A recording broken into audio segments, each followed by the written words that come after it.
Us to order at 6 and ask Mr. Giuffre for a roll call. Ms. Cecil? Here. Robert Island? Here. Dr. Lorenz? Here. Dr. Schwechner? Here. Ms. Washburn? Here. All present. There are a few items on the agenda. There may be a few adjustments since it was first published, but this is the published agenda that you saw on board docs. And so we need a motion to adopt that agenda. So moved. I will second. All right, Mrs. Washburn and Dr. Schwechner. Any questions about the agenda? No, I just can't access it. Comments? All right, We can can we change. vote on that, Mr. Giuffre? Mrs. Washburn? Yes. Dr. Schwechner? Yes. Ms. Cecil? Yes. Robert Island? Yes. Dr. Lorenz? Yes, motion carried. The first item on the agenda is to approve the minutes, and I will move that we approve the November 14th, 2023 regular session minutes. Is there a second? So moved. Seconded. Who seconded? Dr. Schwechner. All right. Yeah, I was like, you can't You do got there both. eventually. You will notice that they're slightly wonky in the way that the attachments appear, if you look at them, but it's a factor of making a change to how minutes are getting done at this point, so, Board docs is struggling yes. along So- with us. But I have looked at them, I hope you've had a chance to look at them, and they seem to be in order, so if there are no amendments or corrections or questions, can we vote on that? Dr. Lorenz? Yes. Dr. Schwechner? Yes. Ms. Cecil? Yes. Robert Island? Yes. And Mrs. Washburn? Yes, motion carried. Now, we do have for our first discussion topic, the discussion of policy transition from Neola to OSBA policy. And we have Kenna Haycox, who has joined us via Zoom, Google, Teams, whatever kind of meeting we're having here. You will remember that Kenna did come in person to talk to us way back when we started this process. And Kenna has been working with the policy committee, Yay. with all of our administrators, with Mr. Giuffre, with Mr. Broadwater. And Kenna has done a huge job of first going through everything that we had from Neola and all of the work we did to streamline some of our policies, and then to crosswalk those over to OSBA policies, and then we have actually touched, all of us, every policy that there is, I think. And so with that, I will turn it over. Kenna has a report to us. We do not have to vote on anything this evening. It's a report so that you know how to look at these and be ready for adoption in January. And may I just say, you have this in front of you. You also have this in an email from me along with a link that Kenna gave us so that you can access all the policies without having to have a username and password that's in the other board docs access. Take it away, Kenna. So. All right, thank you. I appreciate the opportunity to join you tonight. Is my screen sharing there? Can you see what I pulled up on the screen? Okay, perfect. I'm more used to Zoom than I am Google Meet, so I figured it out. That's my check off my list today. So I appreciate all the work that has gone into the project. What I want to do is walk you through essentially what the report I provided is, as well as a little bit more context in addition to what Dr. Lorenz already shared on the process. So what I will say is that everything being presented to you has been customized to Loveland schools. So basically what we did is we started with the OSBA base manual, did some initial customization based on collective bargaining agreements, student handbooks, as well as a review of your local policies, and then met with the committee to discuss every single policy. Prior to those meetings, we had already worked through the fact that as a board, your focus is on, I would say, a lesser approach to policy, to allow your administrators the ability to implement various things and essentially streamline the policies to address those key areas that the board wants to focus on as it relates to policy, knowing that you do a lot in other areas, right? Strategic planning, district procedures. So one of the things I highlighted on this document is the base OSBA manual is around 470 policies. Where we landed with what's proposed right now is around 315. So from that perspective, we really did say, what do we need to have by law? And then also, even if it's not required, what are some of those areas where there is still benefit to addressing this at the board policy level? So one of the things you will see on the summary report, for example, is there are going to be times where I said, you know what, we decided we didn't need it. We talked about it. We know how it's covered. We know how we communicate this information to individuals if they have questions. So we don't need a board policy on it. So that is what some of those indicate. If we were like, you know what, it's not anything we need at this time. And I had already screened out some of those before then as well, based on conversations and some of the work you all had already done to date. And so I wanted to give you that context there so you have an understanding of that focus, knowing that that was important for your district operations. One other just logistical thing is a lot of time and work has gone into these, as you can imagine. There was need for a lot of input from individuals, and there's a couple of those that we are still completing internal review. You are still completing the internal review process on some of those documents. And really that's just to allow all those administrators to just 100% vet all of those, double, triple check before the board moves toward adoption in January. So those are highlighted in yellow on that document, on that sheet. And so I just wanted to draw your attention to that just to make sure you know kind of what that is. So I will continue to be in conversations with the district as you say, yep, this is good, or use this dollar amount. I will then update the draft we're going to go over briefly, as well as I will update this report so you can see that decision that was made.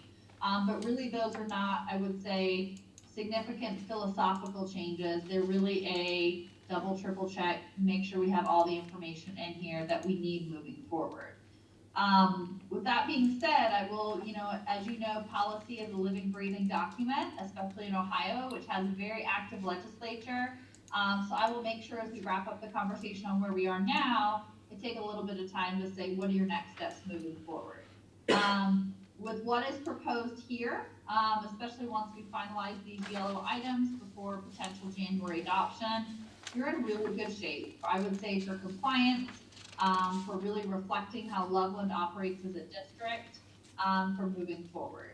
So my goal today is to make sure you have a good understanding of what this chart indicates, highlight a couple of areas and take any questions you have along the way related to the overall process. This is something that, you're not totally set in stone. You adopt policies and you can never change them again. We want you to continue to review them. Our focus right now is making sure that you have a solid base to continue to evaluate both legislatively and to meet your local needs moving forward. So a couple of resources that I also have in there available for you. There is a resource in there to go over the annual structure. If I'm remembering correctly, when I met with the board to talk about the services, I went over this briefly. I put that in there as a resource for you just to kind of become familiar with the manual and how it's structured. The nice thing is you can pretty much search for your topic and you'll find it, but please feel free to go to that as a resource. All of this information is accessible to you in a public view for a link for you to look at and read as well. So everything is broken down by sections, and that's how I really like to walk through just key highlights.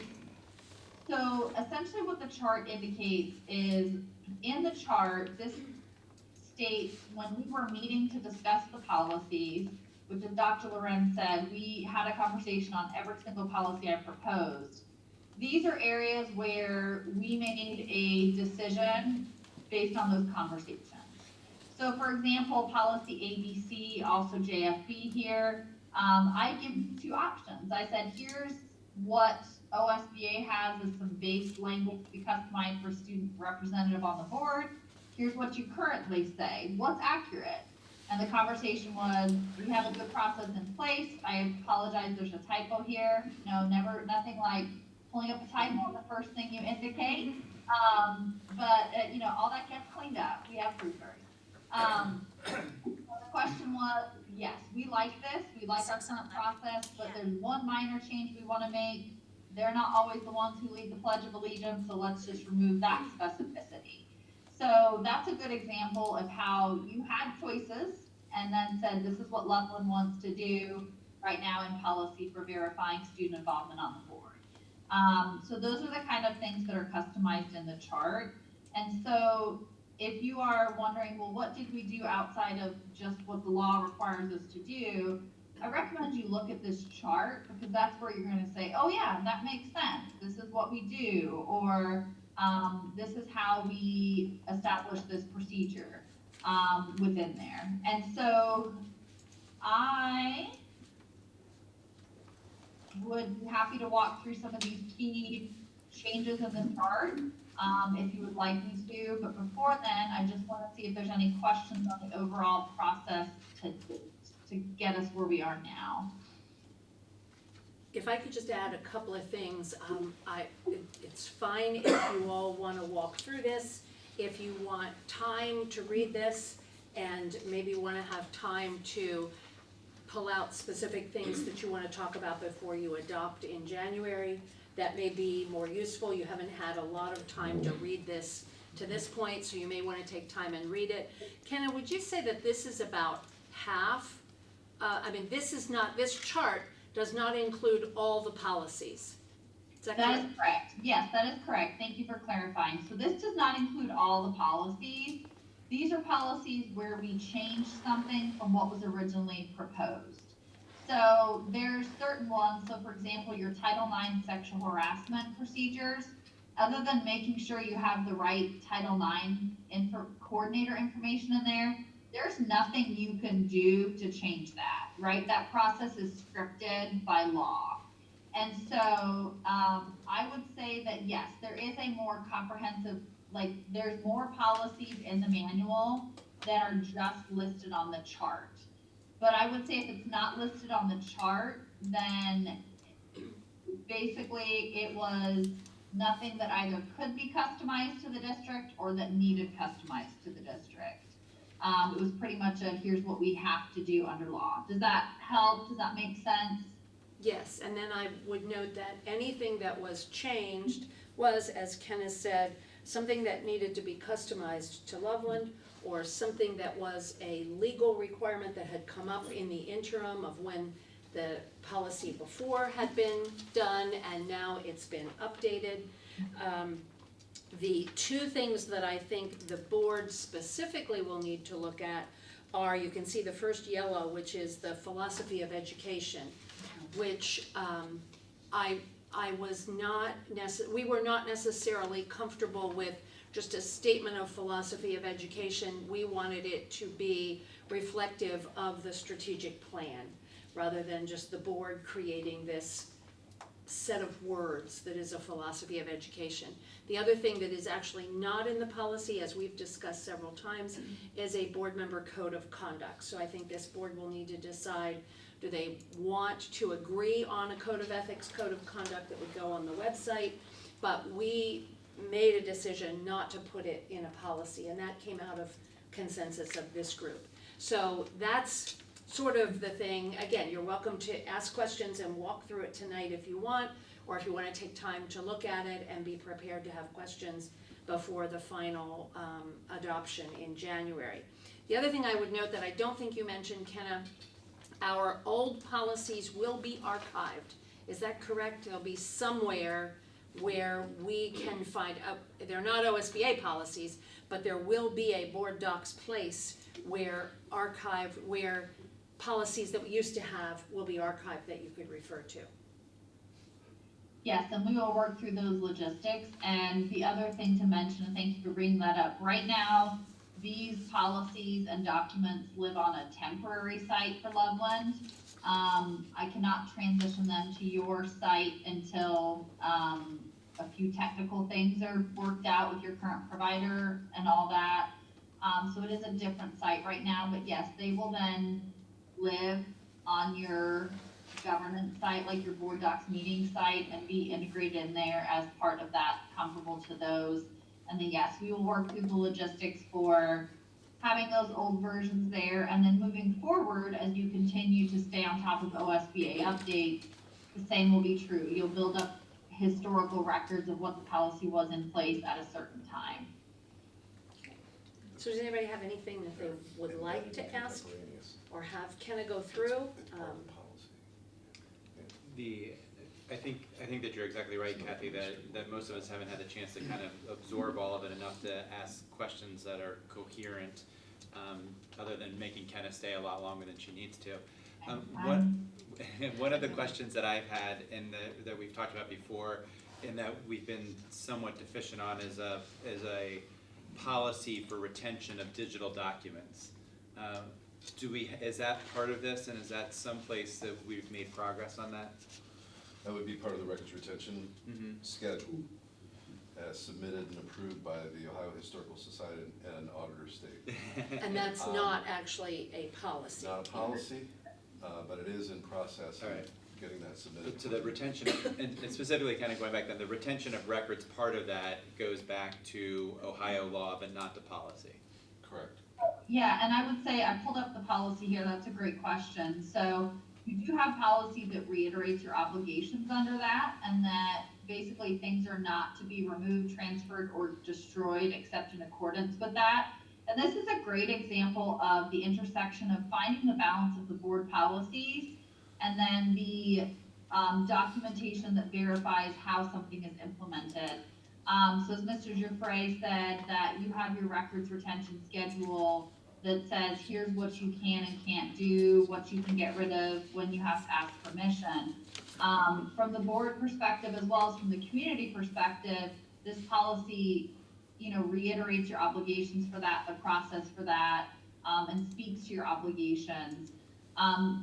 The goal is with these to allow you to set precedent and expectations, but not tie administration's hands if something needs to be changed. And so this is a good example, like, rather than trying to be super specific in this board policy that would require board action to change some of the nitty gritty, it's that level of, here's what we have to do, we have to create this schedule, and then knowing that that's gonna help document, formats of retention, if that helps. Yeah, that's a perfect explanation, thank you. Thank you. Anything else? And you're probably gonna cover this. The only other question I have is kind of like, what's our going forwards plan? You mean as far as reviewing? Right. I will let Kenna speak a little bit to how OSBA will help you go through any changes, updates. Yeah. So I would say first on the process to review the information presented in order to move toward adoption of the manual as a whole. My contact information is provided at the end of that document. My email address, that phone number is my direct dial line that goes to my cell phone. So that's the best way to reach me, as well as email. So if there are questions in these areas, if there's specific areas that you want to talk through or are not sure on, please feel free to reach out. I know you have some transitions happening in the district, and we can also confirm 100%. I don't know if we've decided which district person would also be in for sure on any questions, but we can definitely work through that as well. Because if there are changes you would like made to this, or areas where you want to confirm some information, you can update it and then update the summary document. If there's a need for me to connect with the board in January to walk through it more, I'm happy to do that. Another option to throw out there is if there's a need to set a kind of office hours where you can check in with me, let me know. We can definitely talk through that process on how I can best assist you moving toward adoption of the manual as a whole. Because then once if the board does want to adopt in January, I would say we want to clean up as many of these yellow areas as possible, update the document, and then the manual is adopted with one resolution to pass the whole manual. And so let me know how I can help with that review. Are there questions on that part of it specifically before I talk about what happens after you do adopt this whole manual and then have to stay current because Ohio laws always change? Questions on that process? My suggestion would be, Eric has volunteered to be the policy person. So it seems to me that it would be simplest if there were board member questions. Many of the yellow areas are simply some of the finance kinds of things. They just require some updating from the different departments. But if there were board member questions, probably better to go through Eric and get the, rather than having 3 or 4 or 5 people calling Kenna and saying, fix this, to go through Eric for that. And then I'm not positive, Mike, would it be you or would it be Stacy, who is sort of our point person in the district office? Right now, I would say me. Okay, Okay. And then the only other thing that I would say of the board members is this is an opportunity to sit down with the entire policy manual and read through it over Christmas break and get back to me. Merry Christmas. But all kidding aside, thank you, Ken, I really appreciate it, and you'll definitely hear from me before our next meeting, and hopefully we'll get all of our i's dotted and t's crossed so we can tackle that then. okay. Then for the regular updates, how will that work? Thank you. So, moving forward, you will be provided information on a quarterly basis about what needs to change. All this information will live in your board doc site once we're connected to your board doc site. But what we do is we provide a newsletter every quarter. I'm not going to show you the one for the budget bill because you will just it will hurt. So what we will do is we will send you notification that a new policy, what we call policy development quarterly, is ready for review. You have access to the past year's work, which is nice because you can go back and say, I thought something changed on Open Meetings Act. What was it? You have access to that. We provide a free webinar with each of those to walk through the changes, and then we post the recording of that. So you can go back and watch that as well if you like to learn by listening. We provide detailed articles explaining why we are changing policies. Ohio had a need to update various Open Meetings Act policies this year due to some recent case law, so that's addressed in a few of these policy updates. So we're going to provide you with information on why you need changes within this format. Along with that, then, you will also see updated sample policy recommendations. And so what we will do once the board adopts is we will set up a time to talk through in detail these next steps moving forward, both the conceptual content side as well as the technical side, to communicate to us what you need us to update to keep your manual current moving forward after the board adopts updates. So just know we will have those meetings and set up those trainings. So you will be able to see an updated policy that goes along with the recommended changes. So in this case, we pretty much totally rewrote our OSBA sample language. You can see what we added as new language, as well as areas. One of the things that we make very clear is areas where you have a choice as a district to customize something, whether you want to include it, if you need to pick and choose in different areas, so that you can better understand whether you need a change or not, or want to add language. So I would say if it's permissive, take a look at it, figure out if you need it or not, if it's reflective of practice, and then ask those questions as well each quarter, and reach out to us for assistance to make those more substantive decisions. Another quick example of that would be, I'm not going to look at the budget bill one because it is quite the volume. You will see as well, we provide you with each issue a checklist of the policy recommendations that we're providing. And so we give you a brief summary of why you need the changes, and then you would go back and forth with us on when you adopted it.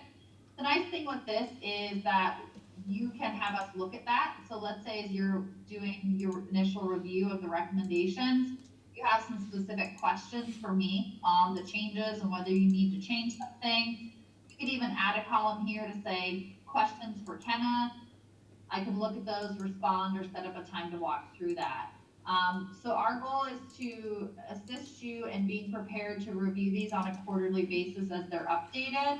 Knowing that if you can stay on top of it regularly, that's going to allow you to not have to, bite off huge chunks every year, break it down a little bit.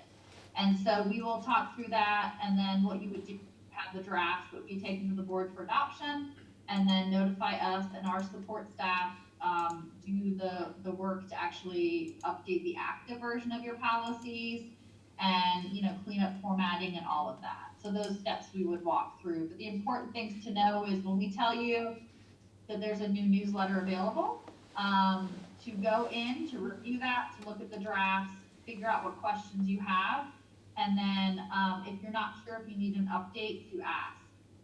I will say that with the approach that Loveland took with the focus on how many policies you wanted, if there's a policy that you don't have adopted, then, take a look at it, and maybe for some reason you say, actually, this time we do want to add it, or you may say, we don't need this, that's fine. If it's a required policy, obviously you want to look at those updates. And then any time that we recommend a policy update to a policy that you have, you need to consider the changes to stay compliant. And we'll work through all that and make sure that you have a good process in place internally, and that we can support you in that process moving forward. And know that every year is not a budget bill year. So those years make me very happy. Questions on that, or anything else you'd like me to show you on the overview of how you will stay current moving forward? You also have some training resources and workflows. So written steps, we have an article on best practices for managing policy. So we really work to try to provide all those resources necessary to help you with understanding the process and have access to that information. So Eric has a lot of work over the break. Well, so I would say that the nice thing is you're in good shape because all the budget bill changes are incorporated in. Also, we are finishing our internal review process to how to update all our manuals for every single district for all the changes necessary to ODE and the State Board of Education. So my goal is to also, I had a note on the summary document there. I stated that my goal is to integrate all those updates in prior to potential adoption in January or whatever that date is. So I am not going to, on this chart, indicate every single policy change that was necessary due to that. We are looking at around 80 plus policies. And so what I will say is that we are being very careful to update the correct terminology based on the context of the reference within the policy.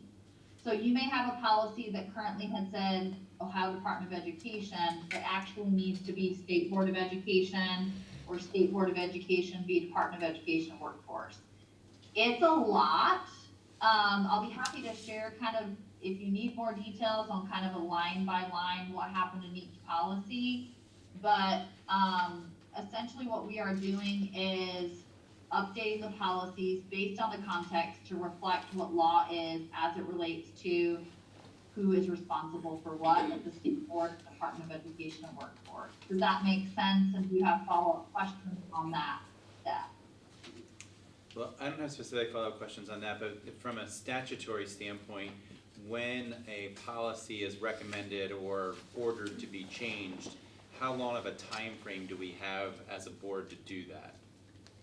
We typically try to push out the updates with enough time for you to adopt prior to the bill taking effect. In a perfect world, that's our goal. So, once legislation passes, there's a window until it takes effect. And so we try to get those out where you would then have the ability to have a first read and then adoption. Honestly, it's not a perfect world. We're not always able to accommodate that. Essentially what we communicate to districts is get those policies in place, stay on top of the updates. And in some of those areas, even if your policy doesn't comply with the law, you still have to comply with the law, if that makes sense. Gotcha. But that's why we do things on a quarterly basis, is because we're usually able to hit those benchmarks for getting you the information prior to a bill taking effect. Well, and that leads into kind of what I would suggest that we at least consider for the next year coming up, now that somebody not as organized as Kathy will be in charge of it, is that we kind of add to the agenda once quarterly, that we at least have this discussion. I think that would be great, and I think having those newsletters is good as well. And then, we like having it in writing there so that you can do your research as well to understand why the changes are necessary and help address some of those questions and reach out with questions on those. Probably Good get questions. a policy committee meeting quarterly, Yeah. and then report out to the following board meeting. That sounds good. I just want to make sure that we get it done. Yeah. You know. And how Yeah. long after a board approves it, does it take you to then update it to the rest of the school? And once it's approved, I would assume the process, Ken, is we let you know, and it's in board docs.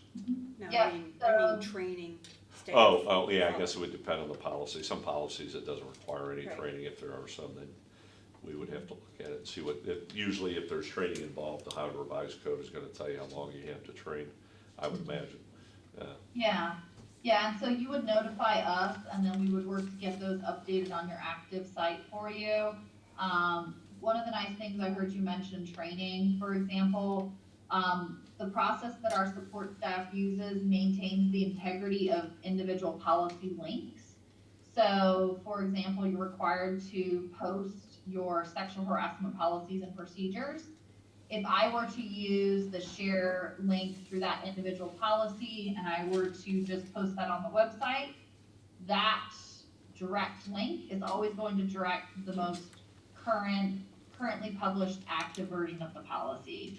So that helps when, staff maybe have to look at a certain policy or be trained on it. You can say, go to this link, it's been updated, and they would be able to see it there and maintain that link integrity. To piggyback onto that, I don't think what happens is there's simply a change of the policy and it's done in a board meeting and the link changes. I think that it is the responsibility of either the superintendent or the responsibility of the assistant superintendent of HR or the assistant superintendent of teaching and learning, or it moves to all sorts of different administrators to be aware of that adoption, and then they are the ones who are responsible for making sure that the promulgation of that information goes out to whom it needs to go out to. It's not really, doesn't fall to the board to say, hey, we changed this policy, here's the announcement. It falls to the appropriate administrators under that. That's why I asked Mike. I was Yeah. wondering, for example, Cleveland Clinic has a policy that when they change policy, they have 24 hours. Every person in the building will be trained and has to sign off that they're trained. Do we have a time frame? Do we say 2 weeks, a month, Yeah, it's normally before the gonna start of the be, next school year? yeah, it's normally gonna be Ohio Revised, like the letter Eric Right. received, which was training that Governor DeWine's requiring. It's normally gonna give us lead time to get it done. It's probably gonna give us, till the next school year, beginning of the school year. The tool that we use for a lot of our training is called Public School Works, which is where you watch the video and you take a test, and that's incorporated, and we have individuals that work for that company that make sure that we're aware of what those legal changes were as well. I can tell you it's not a 24-hour turnaround like the Cleveland Clinic. It takes a little bit of time. Yeah. Yeah, because there's some time on our end as well to just process it and get it active. What I think can be helpful is if, I'm sure most of your key administrators are at board meetings or looking at board materials. They can look at the versions that the board adopts that shows in bold and strike through what was changed. and that can assist them in understanding how practice may change, and just be aware of that language. And that's a good flag for them to just stay on top of policy as well, to say, oh, there's policy agenda items, here's what this means for my district operations. And it can be pretty easy with it all being in that same place to be able to see that as well. And then Kenna, I'm trying to read, so I was kind of going along in board docs, and under the policies tab, there's a section at the top left that says book, and I can't quite see exactly what yours says. It says draft manual for consideration. Yes. And the one that I pulled up, and I think I'm logged in, I only have 4 choices, and none of them are that choice. Are you on your regular board? Are you on your normal one that you use for meetings? Yes, but Okay, this is a different site. it's a different board doc site? You have a Yes. separate email with that link. Gotcha. And you don't, yeah, and you do not have to be logged in, it's a Okay. public view. So long story short, two what's called policy providers can't be connected to the same board docs meeting site. Okay, So we had to, OSBA paid to set up an extra policy only site is what we call it, where we could interact with you for policy. And so they're on that link, and so I can, resend that if that would be helpful. I'm sure that I have it somewhere, but then is the plan, once we approve this in January, to streamline it so it comes back to this site? Yes, we just have to finish the breakup, Okay. we could call it. Handoff. Handoff. Handoff, that's a good one. Sorry, yeah. Great, okay, thank you for helping me with Yeah, that. I don't know if you're ready to sort of wrap up. I had one thing that I don't think we mentioned, and then one thing that I wanted to share about Kenna's work with us. The notion of regulation is somewhat different under the OSBA policy than it was under the Neola. And so there's a policy on regulations, and it will tell you that there are board regulations that are referenced in a particular policy, and they must be adopted. And then there's another kind of regulation that is an administrative regulation, that are all the regulations that are developed by the administration for particular procedures. And those are not approved by the board unless the administration deems that it's a regulation that needs official board approval. That is different than Neola had this regulations guidebook, which was a whole set of other things that we really wrestled with. So you will see board policies, you will see the same policy letters with an R, that's a regulation, gives you a little more definition of how it's carried out. And then you'll see the same letters with an E, and that's an exhibit of what might be needed to carry out those regulations. So that's different than Neola, just so you recognize that. And then I would just like to thank Kenna. This process, despite the fact that there was a typo on the first thing she showed us, I know. every time we would find something, Kenna would say, no, I already saw that, I have to fix that typo. She has been so attentive to details that it's really been amazing. And she has been so, in contrast to some different policy work that we've done before, so willing to do the work to make it what Loveland needs in its policy and help us work with our legal counsel to get the right wording. There's been no sense of, well, you can't say that, it has to say this because the lawyers say it has to say that. It's been very helpful to say what the law needs it to say, but help us say what Loveland does and how it needs to be worded for Loveland. So I really appreciate all the work that Kenna did with all this. I have all of the paper copies of the policy, if you would like them, Eric. I have a tote bag that would be perfect. You do, yeah. First of all, the typo is fixed. See how quick she is to fix I typos? fixed that typo. I will say that the versions you have, Dr. Lorenz, are the ones that still don't have everything, like, finalized. I know, I was just really teasing about the paper Okay, I'm copies. sorry. I needed to We're work, getting technical. yeah, no, I needed to work from paper. It was very hard for me to look at what we used to have and what we were going to, and I worked from paper and made all sorts of notes. But I realized that other people like much better to work with 3 or 4 computer screens. That was Right? Kevin. Okay. Anyway, thank you, And I Kenna. greatly appreciate all the time that you all put into this as well, and input and insight, and, you've been a pleasure to work with. So, a lot of work went into this, and I'm happy to help you all however I can work toward wrapping it up, and then have a good process in place moving forward as well,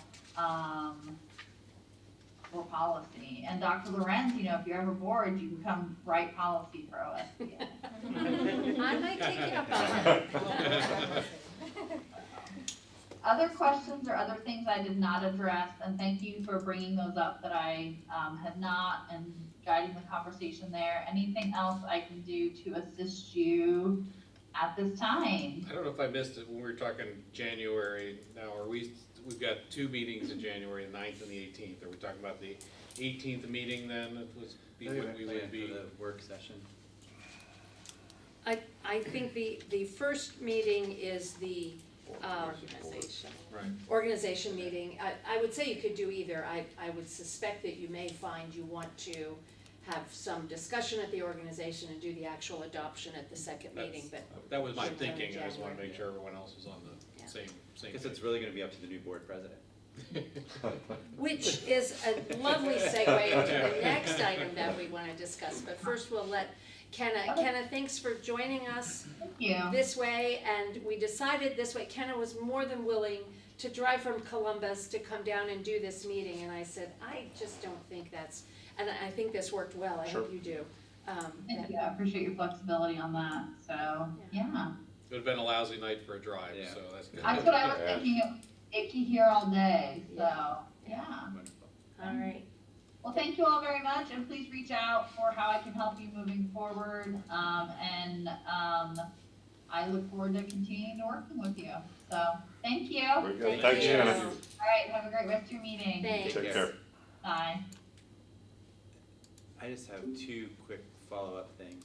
And the first one was I was gonna give her a hard time, but I want to point this out to you. The first page, the first highlighted yellow one, also Right. had a typo.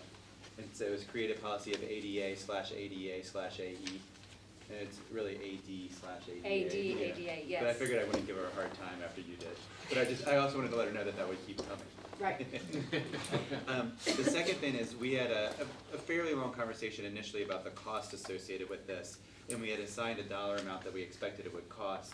Do we have an update or a report or kind of a final number to how much we've actually spent doing this, and how this reflects back to how much we had budgeted to spend doing this? For the entire project, including the Neola section? Right, for transferring from the Neola to OSBA. Oh, that part, okay, Yeah. so the second And- part. And basically paying for Kenna and all the hours that she spent doing that. I'm curious as to how much it ended up costing compared to how much we thought it would cost. Well, we haven't been invoiced. Right. That's That's a good sign. It's a bad sign. And just to make sure we get a report or an update on that when we have an idea. And I will ask her if she has that as well. Okay. See if they- We're getting close to the end of that process. We're getting close to the point to where we're now then a Going to a regular yearly. client with quarterly, Right. just like we were with Neola. Okay. Yes, And if I remember correctly, the OSBA price was less than the Neola price. Does that sound right? that sounds I right. believe so, yeah. All right, perfect. But the end result is, I think, gonna be far better. Yeah, Right. no, I agree. And she seems great to work with. It's gonna be a lot better for me. I thought it was great working with her, I really did. Thank you. She knows her stuff. Awesome, thanks. Thanks for Okay. doing all that. Kathy, and go back, you did a lot, thank you. I seem to enjoy it for some weird reason. Okay, the next 3 board discussion items are officers and administrative committees, appointees to the City of Loveland committees, and the board calendar. And so I would kind of turn it over to the people who are gonna be affected by that. This is simply an opportunity, nothing needs to be appointed this evening, just a list of the work, the way the work will be divided next year, and then the way the meetings will be divided next year. So I'm gonna let you guys talk. I know the way we did it last year was sort of individuals took a chance and said, I'd like to do this. I think somebody would be good at this, that kind of thing. So Jonathan's to my right, I'll send it to John. Great. In terms of the committees, that's one of the more complex pieces in terms of, divvying that up. I've talked with our two new board members, and I was wondering between the two of you, kind of thinking about where you currently serve and if you're interested in maintaining those same committees or if there was some change that you wanted to see as we think about how the committee breakouts might go. Yeah, I have no strong preferences. I'm happy to do anything or everything that we need to get done. I've worked with finance and facilities Right. primarily, so I'm happy to continue those. I'm picking up the policy, but I'm sure that Lynn or Christine would be happy to do that as well. So I'm flexible. If anything, I'd like to continue on the finance, but I don't care tremendously, whatever works best for everybody. Great. Yeah, my preference would be to continue on the student experience committee, but I can be flexible as well. I just know some of them, like finance. Well, I like Policy. the way she said Yeah. that. Finance. I've never heard it kind They of typically accentuated meet that in the way. morning and I can't Yeah. accommodate Right. that Yeah. schedule and Yeah. whatnot. I'd be happy to join facilities or policy if we can work out scheduling. So, and then the other question obviously gets to the officers and how that breaks out, because if I were to be the president, that changes how I would think about committees, and which committees and how many committees, so forth, because of the kind of time commitment that it takes to be the president. In terms of the other, Lynn, one of the things that, Lynn's behind me, so, but Lynn had talked about the potential too of adding a committee, a communications committee, as we think about particularly our strategic plan and all the things we've committed ourselves to in community engagement. Thought it'd be wise to, and I thought that was a good idea. And obviously if she's bringing it up, it's something that she's interested in. So we had talked with Lynn about finance and communication. Any other thoughts on Yeah, that? yeah, and it's not a committee, but the other thing that, Mike, is we've been working on the Mullen School Foundation, so I would Right. be Yeah. a board representative Right. for the school Yeah. foundation. It's not a committee, but But that's, in terms of these Well, other and pieces. remember that the administrative committee appointments are board members who volunteer to be a part of a committee. So if a communication committee is formed, there needs to be an administrative person whose committee that is, if that makes sense. I was gonna say, I think I see somebody Yeah. who, a good Yeah. fit. Yeah, that was assumed, but. The committee assignments are being given out. And then talking to Christina, student experience, obviously with her school background, she's interested, willing to do that. She also indicated an interest in communication, so that would be something that I think she'd be happy to do. I do think, as Kathy has served as president and on the policy committee, if I were president, I think that would make sense too, to join you with policy. Just Sounds great. Because, Because Kathy's done all the hard work, so it shouldn't be. well, too not bad. for that reason. But yeah, the president's more likely to put their foot in their mouth if they're not familiar with the Were you policies. on, facilities previous? I was not, so that would be in, Just you? Just me, Yeah. Kevin had been on Kevin that was. until he stepped down, and then when Kevin stepped down, Jonathan took over finance with me. yep, So so I could facility has do, been Eric. Yeah. Student experience and facilities. All right, And I'm happy to stay finance and policy unless you feel, unless we decide otherwise. And facilities or, No, I would say, so we could give facilities up. Oh, I'm happy to stay facilities. no, I too, just maybe. didn't know, I That's just right. didn't wanna speak Yeah. for you, and No, I thought you had said that before, so that would be. if I was trying to do 2 out of 4, I'd say the finance and the policy. Mhm. If you want 3 out of 4, I can do all 3 of those. If you want 4 out of 4, I think you're asking a little much.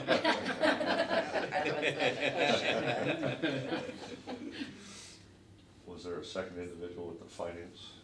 Lynn and Eric. Lynn and Eric. Lynn. And then did you say Christine, correct? Christina. Christina, I'm sorry. For Head for communications and. student experience. Okay. And then, so do we need somebody for facilities? I'm happy to be that person. Well, then you're, 3 Maybe I can live with and. that. I mean, I don't know if there's any reason why the president can't serve on that. or- There isn't, and facilities depends on what is happening with Right. facilities. Mhm. Seems to me it meets a little less than, This year, there's not been a lot of activity in the facility side of it, other than just making sure we understood where we were on our PI budget. Yeah. So I'd be willing to do that too, if that's helpful. And I'm happy to give it up. I never had it, so I can't give it up. All right, well, we can finalize all of this, obviously. Yeah. It won't be finalized till January. Then the only thing you want to talk about maybe is who wants to be the OSBA Student Achievement Rep and the Legislative Liaison Rep. You'll notice that it says Representative DeGreat Oaks is assigned, that's because those are 3-year appointments, and I'm perfectly happy to continue doing that, and that's quite acceptable. I would say about 6 to 8 members of the 35-member board of Great Oaks are not home district members, but I would think that the board wants to consider that during the next year, how they want to proceed with that, and I'd be happy to talk with anybody You about have that. another year, definitely, 1 year left. I actually, last year, this year was my first of 3. So you have 2 So I years. could do 2 years, but I really want the board to consider, the board to consider what they would like and whether, Would if you they're- be willing to do 2 more years? if this board wants me to, and if you're happy with the reports I bring. But if you've got somebody who's on the board who wants to do it too, I'll be happy to talk with you about it. So we can consider you probationary? Yes, yes. I think we are well represented. We'll talk it over. Okay, Do we currently have a student achievement representative to OSBA? Okay, And who did legislative this year? that was me. Good job. Yeah, thank 2 years in a row? It's like you're developing an expertise in that. you. I'm happy to continue with the student achievement representative position if nobody else wants to do it. I enjoy it. Do we have a date for that for next year? Do we know when it is? What? Oh, The the meeting. OSBA conference. Oh, Is it always that weekend? it's of always the- that same, The first in it November? may actually be on their Maybe, yeah. site. Right, because I was on call this year when I'd said I would do it. Was it the 5th, 6th? I think you were talking about something different. Oh, the OSBA, the annual meeting, this is, No, I know. right? This week we get every month the report. Yeah, they can send out you get an email, basically. Yeah. Would it be like November 2nd, 3rd, and 4th, do you think? Yeah, I'm looking to see if they have it up. But then 5th is election day, so I'm Yeah, wondering I think if it would we do be it after, right? the 9th, 10th, but Okay. it's usually that. Well, I don't have to worry about being on call until or April of this year, so we got a couple months. And so if I'm gonna agree to do it, I don't wanna back out on you guys again. Oops, my bad, can't pay. I will stop. It's like my 20-year-old child, not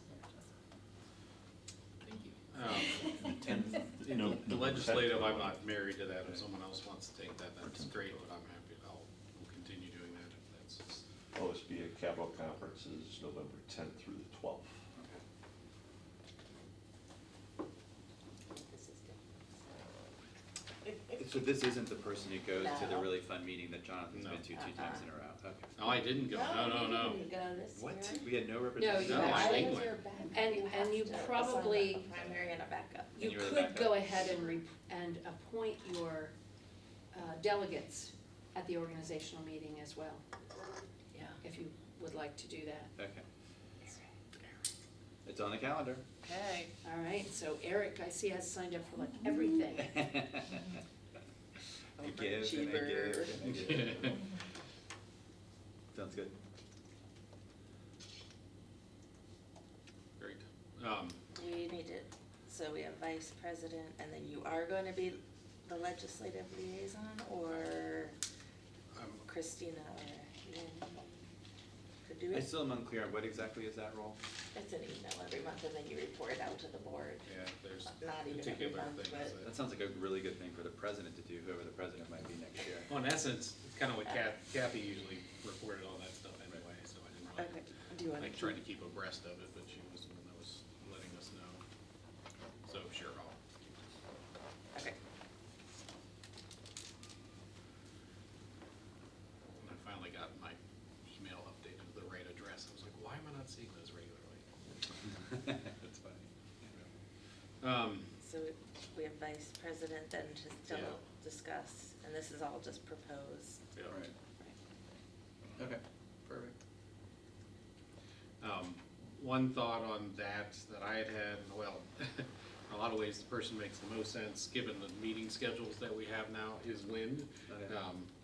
She obviously comes with a lot of experience, but also, we meet during the day, and the two of you would have a lot harder time, I think, getting to those. Christina.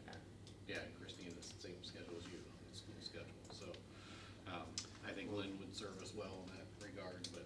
We can all talk it over. From my standpoint, I can make my schedule flexible enough to do that, although it's somewhat hard to do. And to your point, I think that somebody coming onto the board for the next 4 years is probably better suited for that than somebody who's running for reelection or not in 2 years. It changes. That's an every year. interesting way to put that. You note that? I did know that, yes. Noted. Caveat? I was taking notes, I put Eric or Lynn to be That's good, that's discussed. perfect. Great. Great, keep it that way. Then you see when you look at the board appointees to the city of Loveland, what you'll need to do is, if you want to continue appointing a superintendent as the CIC rep, you see that P and Z is a term that's good to 2025. Parks and Recreation is good through this next year. And then, since Mr. Giuffre is finishing his term at the end of December, you'll need a tax review council person, which could very well be your, doesn't have to be your treasurer, but it often is, so. Sounds good. The other kind of addition to in the civic side that we had some discussion about is thinking about the difference, particularly with Loveland having multiple townships and the city of Loveland, trying to be more regular in our attendance to the issues relative to those political entities, and thinking about the fact that we've got folks that live in the different jurisdictions. So you're in Miami Township, Lynn's in Sims Township, Christina and I and Eileen are all in Loveland, that we could, kind of thinking about where we actually live, try to Right. be better about Wasn't- staying on top of those relationships. Wasn't one of the problems is that the township boards meetings coincided with the school board meetings?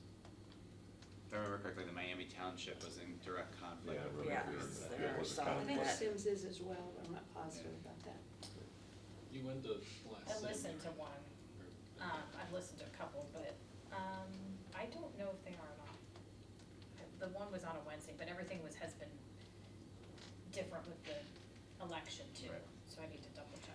I think it's a good idea that we make it a goal to try to continue to strengthen those relationships over time, so maybe, Agreed. what's the best way for us to figure out what, because I'm looking at the next one, 2.4, which is our board calendar, what their schedules are for 2024, so that we can try to, make sure we're not blocking each other out. so I just, to make sure I'm on the correct page, saying that we would have a board representative attend those meetings when possible. I would think that, I would like to see that. I don't think that I'd set it so that one of us has to, but I'd like us. No, just when I'd like, possible right, I want to- somebody, again, I'd be happy to be the Miami Township kind of person, but it doesn't do us much good if Miami Townships meet in every Tuesday. Yeah, And their no, I think it schedules makes sense. are online, Okay. if they adhere to them. Okay. Says they meet first and third Tuesday of each month at 6. And we're usually the second. Depending on business meetings, third or fourth. Okay. We're usually first and third, Yeah. yeah. All right. I know Miami Township has one, I believe they have one morning meeting. They have one evening and one morning, or at least they used to. And I think, listening to meetings, I think maybe an intentional, trying to develop a relationship is probably as important as attending the meetings, trying to have a person who's sort of saying, I'm gonna get a relationship going with the, Yeah, to know the Particular trustees. board. Yeah. And the Make sure one they know trustee you. I've met with pretty regularly, and I could introduce him Okay. to the board. That'd be great. Yeah. Great. By the same token, does it need to be a board member, or you just appoint somebody? That's a great I way was to just think thinking about it, that too, Right, yeah, that would be another way to, Because I know several of the individuals at Sims, and I would be Yeah. happy to do that. That would be great, I think that's a great idea, because you're right, it doesn't have to be a board member, somebody who's interested in helping the school district, yeah, yep. okay. Okay. We'll just have to think about like, what is that, yeah, what's a constructive way to make, bring that information in? Yeah, to be able to report it out. Mhm. Yeah. Yeah. I think that's the main challenge. I mean, the challenge has always been having the planning and zoning person report Right, out, having right. the parks and recreation person report out, having different people report out. It is a little bit of a challenge Yeah. to keep that going. The calendar here, I mean, this is essentially just, for us, we look at this now, between now and the next meeting, the organizational meeting, and bring our conflicts, hopefully none, but if we have conflicts, bring those and hammer that out then. And we had this year, with the work sessions, just making sure that there's good work to be done. It's nice to have the dates on the calendar set aside, but making sure we've got work. And then I sent out a calendar of the meetings that the board had, so you can compare it to this, and see that there were a number of work sessions that did not occur, and there were some work sessions that occurred because of Kevin's resignation. Right. But less than 1/4. I went through the dates just so you could, if you want to take notice of it. I'm not sure why the January 18th is a Thursday instead of a Tuesday. Yeah. Um, We had a reason. And then June 25th is the fourth Tuesday, and I recall that being moved because of the closing of the books, but I'm not positive that that's necessary. Garth at HR normally. And meets- HR, okay. Yeah, the closer to the middle of July as we could get for that last. So that June one should be meeting. okay. I just wasn't sure. I think the January 18th one is a Thursday, is that correct? Yes, It is a it Thursday. is. And I'm not sure why that Let me was. check, I'm not sure why. Yeah, there was some reason, but I don't remember what it was. So I just wondered if you wanted to make that a Tuesday, just to, So getting something on a ballot or some, Possibly. I I don't did remember just what it, say, go back to last year and pull it forward, so Right. very well could make that. if you have, the organizational meeting is already set for the 9th. If you have one on the 16th, that's just a week later. That Tuesday is just a week Oh, later. right, Yeah, right. we're looking at corresponding dates. So if that, if it helps moving into Thursday, I just noticed that one. The September 3rd one is the day after Labor Day, and that I believe is set as a work session. And I don't know if prep will be able to happen to be ready for a work session when Labor Day would be a day off school. The November 7th one is a Thursday, but that's because Election Day is Tuesday the 5th. And it's not expected, I wouldn't think that Loveland has anything on the election calendar, but Election Day is a pretty busy day for people. And then the December 3rd one was just a question of if you wanted to have a meeting like this next December. So they're just things to think about as you go to set up those meetings.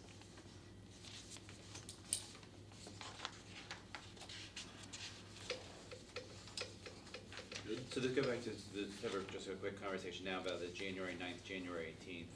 I don't have any particular problems on either of those days, I don't believe.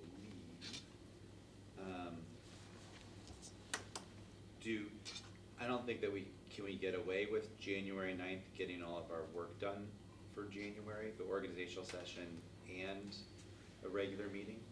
We have done it in the past. It might be difficult for you to do it with the policy stuff coming up. The January 9th might be a chance. I think with the Christmas holiday in between now Right. and is to get the So those are policy the- stuff done.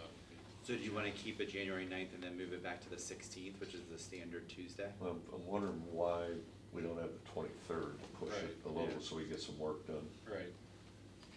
Yeah, I mean, the 23rd makes more sense to me. And if I remember correctly, I'm with Rob in that we were doing it because we were talking about, would there be a need for a levy, and then did we have to make decisions about that? That's how Yeah, when we copied that's how last I year's remember over, it. yeah.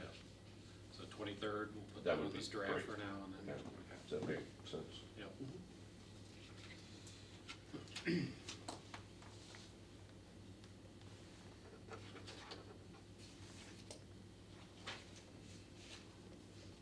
All right. Okay. If you think you've got all your conversation going there, the next discussion would be start date for kindergartners, and that would be some information coming from Mr. Broadwater and perhaps from Dr. Puerta.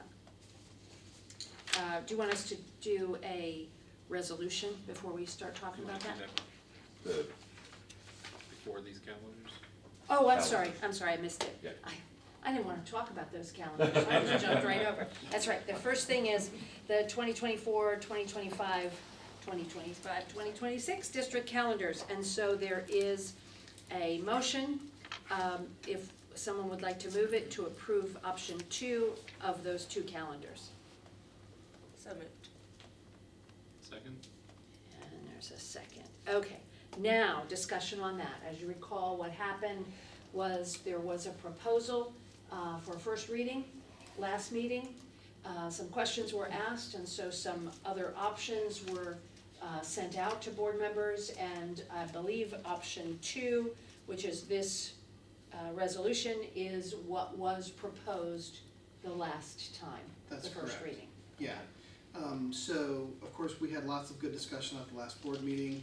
I then went ahead and made sure that there were 2 other options, and just real briefly, I'll talk about those other 2 options.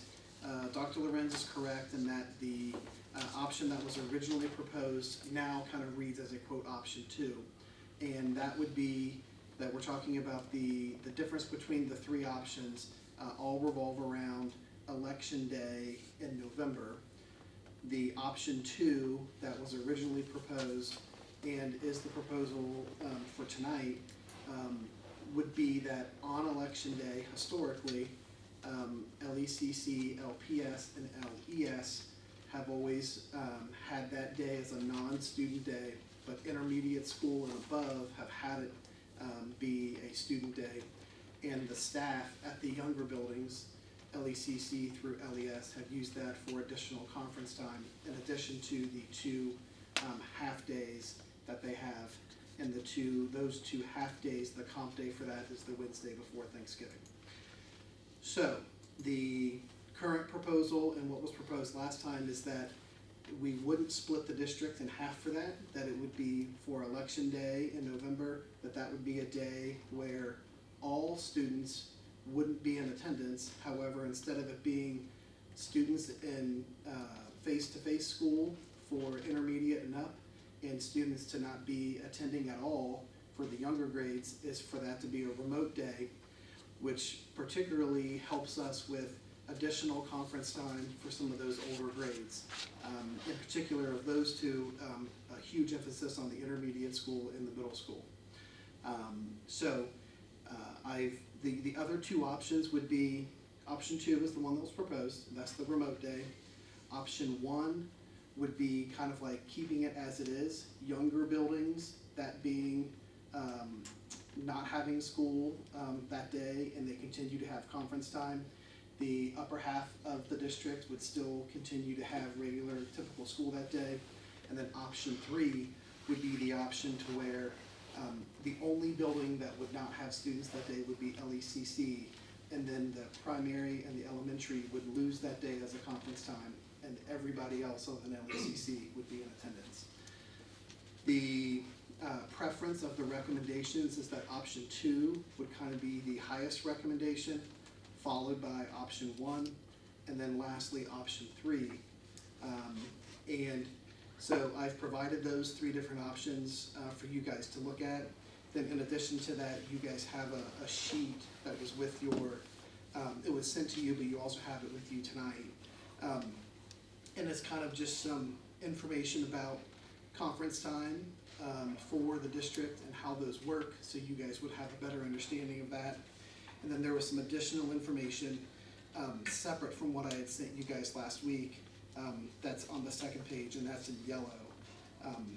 And then really the only other thing that I would like to make sure that we all understand is that right now, the 2 evening dates, which that's what's consistent for the whole district. The one piece of conference time that's consistent for the whole district is 2 different evenings, which the comp day for that is the Wednesday before Thanksgiving.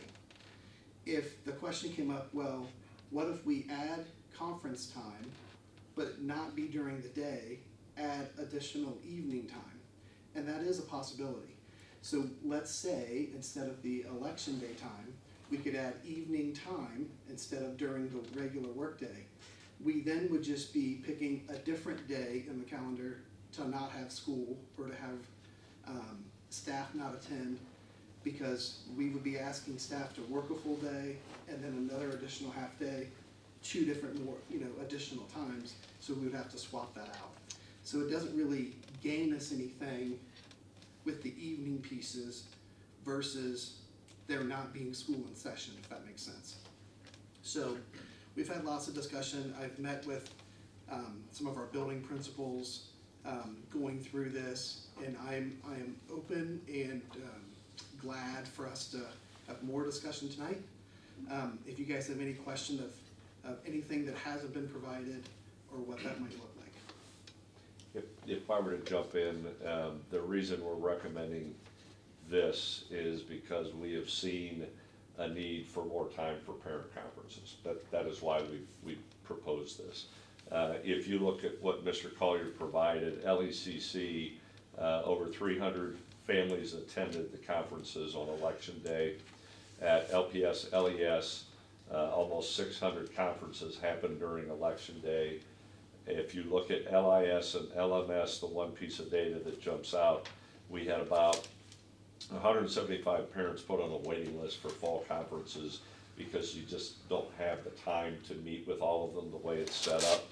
So in talking to Mrs. Carter, the principal at LIS, Mr. Knapp, who's here this evening, the principal of LMS, they see a need for more time for parent conferences, and this seems to be a pretty good fit to where it's already a day that the district has some things going on. The big caveat, the remote day learning, I guess it's a way to kick the tires from what we did in COVID to see how adaptive we can be. As a superintendent, the charge would be to the principals. We're saying it's a remote day, show me what that means.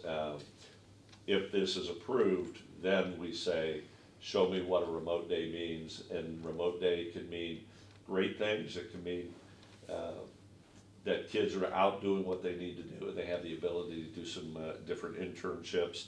Mrs. Washburn in a conference, or in a chat I had with Eileen, had a great idea in terms of, we've entered the age where these parent conferences really could be Zoom calls. And when you look at the high school, I think parents would take advantage of it. When you look at the evening parent conference nights at the high school, especially in the spring, you see tumbleweeds. There are not many parents attending because progress book, your grades are all online, email, there's a chance to have conversations.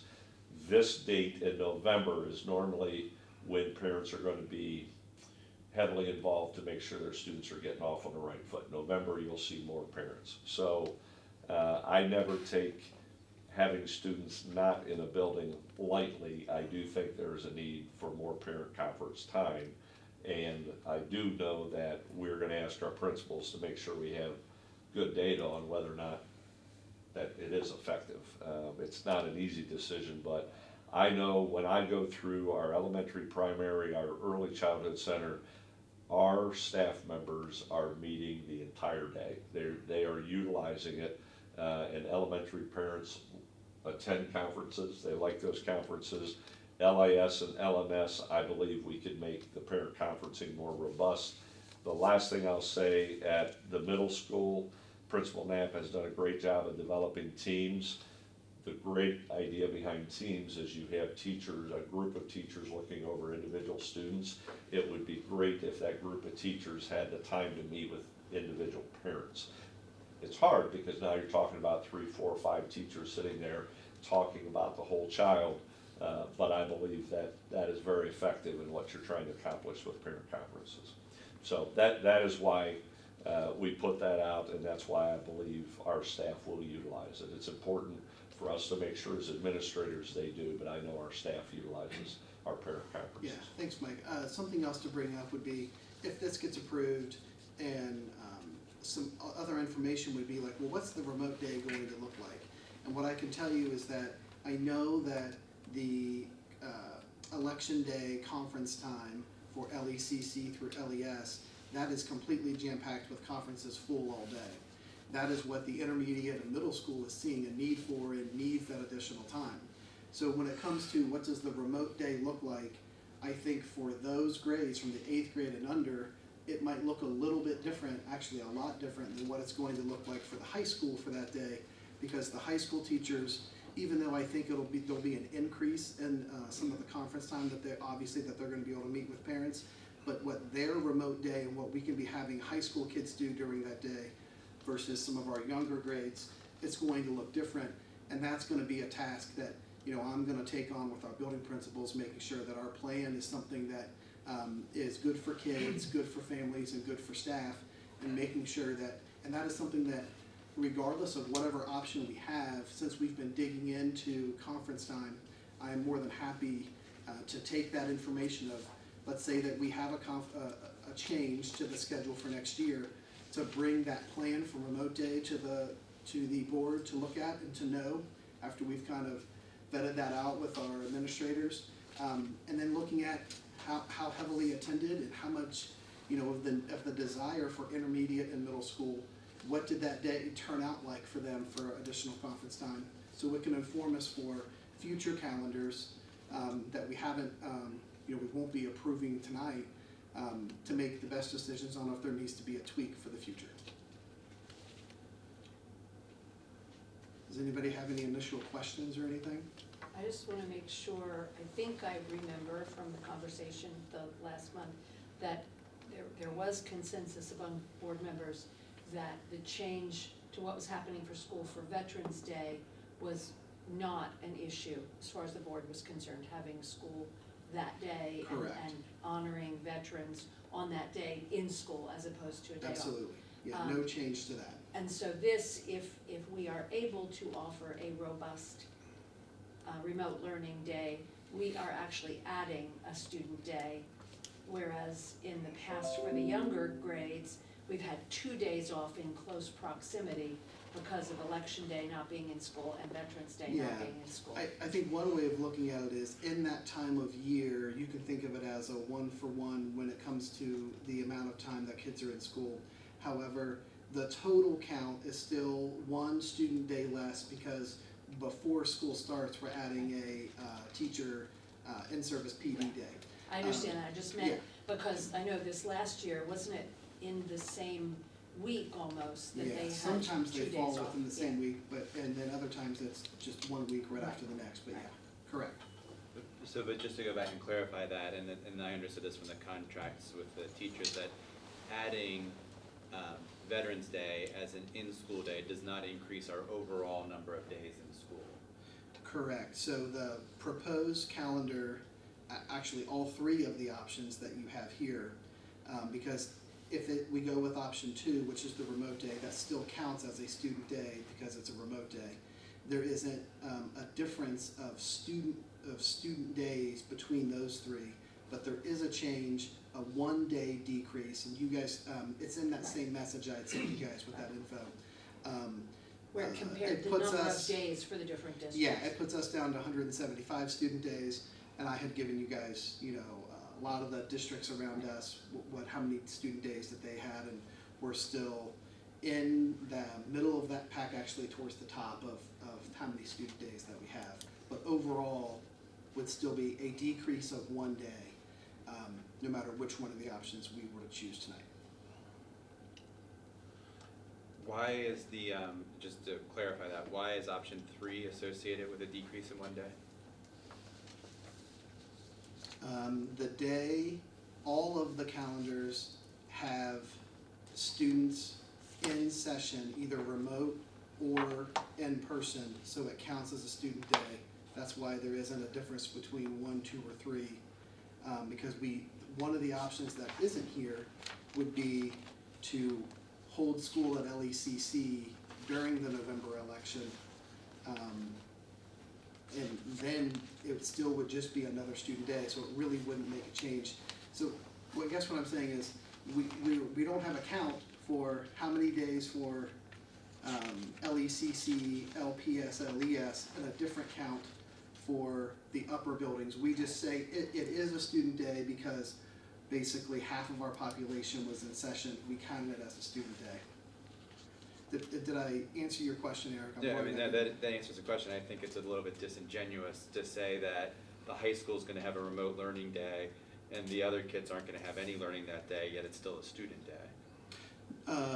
No, I think I must have misrepresented that. It's going to be a remote learning day for all of our students, but what the remote learning day looks like and what the teacher is going to be doing with the remote learning day would be looking different for the younger grades versus the high school, because the younger grades teachers on that remote learning day, they're going to be jam-packed with conferences, where I'm not anticipating all of our high school staff being jam-packed with conferences on that day. So the responsibilities of the high school staff are going to look different for that day. Right. Say, yeah, I was gonna say, like, during COVID times where the younger kids maybe got a packet Right. because the teachers were spending a lot of time talking to parents and intervening more, and so with conferences, maybe remote learning kids will get something to take home to do, so that would still be a school day, because the teachers will be busy, whereas I can already picture it, Kathy likes to talk about high school teachers sometimes and how easy they are to work with. Remember when I first joined the board, they Kathy said didn't that say to me. I don't know what I'm doing. A lot of high school teachers would be happy to close their doors and Right. then not. And do conferences. Yeah, The, so I think a couple of things, I would say is that, yeah, I like the idea of kind of having not different expectations, but yeah. Oh, I Whereas certainly the high think it would school be different teachers, expectations, I know, yeah. but I was trying to think of better words. But, Yeah, I hear you. the high school teachers need to be more engaged with the kids virtually, but I also think it'd be good, one, to have data for LIS, LMS, and LHS, which I think I heard you guys say anyway, as far as conference attendance, but a real challenge for the high school teachers to really reach out to the parents to engage with them and set up those conferences and work on some tier 3 interventions, because by November you already know which kids Sure, needing that extra help. need that, and Yeah, like I said, I know that I'm guilty of it too, I don't get to do it, but I want to often close my door and just Sure. grade and lesson plan, but they need to be pushed to not So use that- the day that way, otherwise, like I know in districts I've been in, we are told flat out, like, the board has approved this, but if you misuse it, it won't happen again. Right, and that, And that's something I've Valid. heard a Yeah. lot in this district, but I think that sometimes, especially high school teachers, need to hear it that way. I think what, having lived in a high school for a few years, Yeah. with this option, I think what you're going to see is you're gonna see students in the building.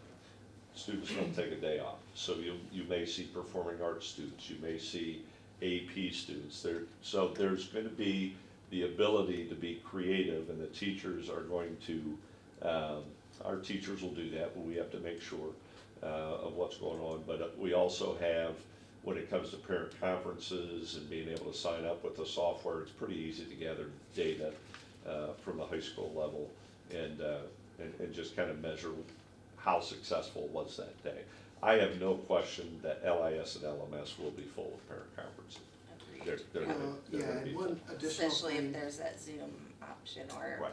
call-in option, Right. because then, as a parent, I don't have to take off work, I can just take my lunch break at a different time and, teachers virtually. One additional piece that this will add, especially for the intermediate and middle school, which would be mirroring what LECC through LES currently have been doing, is that what it would look like is there would be a half-day evening conference time, like there always has been. Then we'd be looking at a full day of time for teachers, which intermediate and middle school would be gaining to have. So if you think of that as one full day and a half day, that still leaves the other, quote, half day. So the intermediate and middle school now can offer a late winter spring conference time, which they have never been able to do before because they've had to use both of their half days to even get as many parents as they can in the fall to be in and be completed. And so having 1.5 days in the fall is giving them more time to bring the folks in, and it also gives them the late winter spring option, which they have not been able to do. And only having a time in the fall and then never an opportunity to sign up for a conference for a parent for maybe a 5th or 6th grader is a little unusual. Most elementary settings have fall and spring times available for parents. And that's information that's in here, we just hadn't talked about it tonight, so I wanted to bring that up. But I can say a couple of things. One is you've certainly convinced me that there is a need for more conference time in the IS and the MS that we haven't had before. And I certainly think it's worth the experiment of how does that time get used if we add that as an opportunity, and does it help our parents and our relationships overall? I think that's a reasonable thing to ask for that we don't do. I'm disappointed in any time that we're decreasing the number of school days over a calendar year. I think we've talked enough about COVID and learning loss and the time that we've had away. I don't think that benchmarking ourselves in the middle of the pack or with state minimum is the right way to look at our calendar and the number of school days that we have. I'd push back a little bit on the idea that if we change conference times that we have to accommodate all of the schools. It's really LPS and LES that we'd run into trouble with the staff and trying to figure out how are we gonna comp that extra day, because they'd be the ones really picking up the burden of conferences. But again, you can make the argument that the intermediate school and the middle school are just saddled with too little conference time now. I'd suggest that we think about, if everybody's in agreement, that option 2 is a good option to have for 24, 25, but maybe not to approve that calendar in advance for 25, 26, but to break it up into 2 separate calendars so that we can have this conversation again next year at this time when we know, how has that turned out? How was the remote learning day? What did we learn from that? How were the conferences utilized in the intermediate school and the middle school? So that's my suggestion and my thought about it. And I really appreciate the time that you put into it. You've identified problems that we've had at the district level and come forward to us with ways to fix that, so. Thanks, Eric. Would it, trying to think how we would do this, but I think it might be helpful to approve both, but carve out that day as a question mark, because part of the advantage of doing both is that as you're planning things out, that you've got that, understanding of the general framework, and if we're okay with everything else on it, like that one question mark, that we leave that as an open discussion item for next year, but that way people can have the next year for their planning purposes as well. Right, essentially the calendar would be put, 2 it years would be worth. there, Right. Yeah. but you could have a discussion about that day. I was only gonna suggest that if you have if the timing is the same for the approval of the calendar, it's gonna be a pretty quick turnaround to have data, to have results from those November days for a November approval of that next calendar, which is what we were aiming We for. would be in the situation where we are now, which in my opinion is we're too late. We have lots of families contacting us now about what's the calendar for next year, because maybe they're getting together with family over the holidays and they're planning trips and vacations, and they're wanting to know what the calendar I've is for had the following year. emails about, we're having a wedding, or do you know when the Yeah. dates are and stuff. So I like I'm all for providing data and us making sure that we're doing the right thing with the time that we have with our kids and with the staff. Having 2 years worth, even if we make a change in the future, I would be proposing that we do 2 years worth, so we're not trying to we're gonna be gathering the data of, next November if we approve an option 2 for next year. But then we would probably be sitting around at this time again with not even having a full year's worth of conference time, because the springtime that intermediate and middle school would be gaining, they wouldn't even have that yet. And we would be, if we didn't approve a 25-26, then they'd be wondering what's the calendar for the following year, and we'd But you be could at this put time. a discussion, as Jonathan suggested, could approve this resolution, which is the 2 years of calendar, Mhm. but put a discussion item on the November business meeting to talk about it, and I'll put on my taxpayer hat, instead of just talking about conferences alone and how this affects it, but maybe some consideration of what we're getting from remote learning, what we learned from the pandemic, and what things are happening that we don't even know about, Sure. that are, good things, so that we don't lose. I know we had a lot of bad things happen during the pandemic, but maybe there are some good things that can get reported on that as well. So put a reminder on the November calendar that this is gonna be a discussion for that day, and if it sounds to the board next November like, well, you only had 30 people come in Right. to the middle school for Mhm. conferences, didn't work the way you thought it would. Sure. Maybe we wanna reconsider that for that following But calendar. then, aren't we in the same problem that we would be now if we didn't approve that 25-26 calendar? If you approve the Yeah. calendar, you've got the beginning and the end Right. dates, and all you are doing is discussing whether or not you are going to have to find another teacher Yeah. day for conferences somewhere. But within that beginning and end Yeah, date. that day would be the only day that most likely would change. I hear what Eric's saying. Or is it valuable to have it as a draft, that people have, this Yeah, is what we're planning to To do? be honest, I think having it be the calendar, and then us making sure that we note that we are gonna talk about the data from the year before, from the 24-25 calendar. And if we need to make a change, then we would be making that change basically about a year in advance. And the only thing that possibly would be changing would be the time on election day. But if parents knew for 25-26, when school was starting, when winter break was, when spring break was, when the end of the year is, they could probably still do a lot of planning, even if the election day piece did change. I think for me, the couple priorities, number one is to get things out to families, right, so they can plan. And so approving these two allows to do that. We're just talking about the one day. I also know that, just like the Board of Education, if the day proves to not be useful, then I don't want it as a superintendent. So whether it's approved now or either way, there's gonna be a discussion, and we can change that, we can change the format of that day. But the parents will at least have, the dates for the next 2 years, so. This is not something that you've discussed, and I don't wanna throw a wrench in the works, but next November, would you be asking for an approval of the 26-27, so that you're 2 years out? Because if you don't, then you're back in this position the following year. So if you're talking about trying to always have, in other words, you're doing 2 calendars now.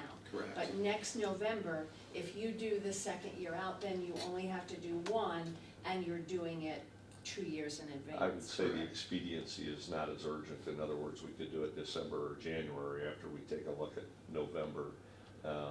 I'm just saying that that next third year out. November, Mhm. you're gonna wanna do the next year, correct? You're not Correct. just gonna be saying, we're gonna discuss this election day thing, you're gonna be discussing the following year calendar. Absolutely. Well, I you're gonna would know by like- Thanksgiving if it's good or not. Well, you'll know how that November day worked, Right. but you won't know, it'll be I just- fast. And you know this better than I do, do we typically approve 2 years? I don't remember doing that. We haven't been recently, but we did at one point, that was a kind of, so it's It's gone. pretty standard. We've done different ways. Standard. I think it's pretty standard. Standard. I've always done 2 in my other Yeah. district, Yeah. but it's amazing how many families, we had a family call 3 years, they wanted to go 3 years away because they're planning to go overseas, so the more you can plan out, the better, but Yeah. I guess, I think to Linda's point, by Thanksgiving or so, it doesn't take long to take a look at whether or not this was effective. November date. So, Well, Is and there then- any follow-up with parents who don't show up as to why? Well, I don't think that we have a lot of parents who sign up for a slot and then just no-show. I think there might be small numbers of that. My point is, are they not showing up because the slots aren't available in the evening? Or are they not showing up because their kids are doing great, or they don't care? Well, for intermediate and middle school, because they've had the limited amount of time, the teachers are only, they're sending a message out saying, either we feel like there's a need for a conference, or we feel like there isn't a need for a conference, versus being able to send out, these are our conference times, please sign up.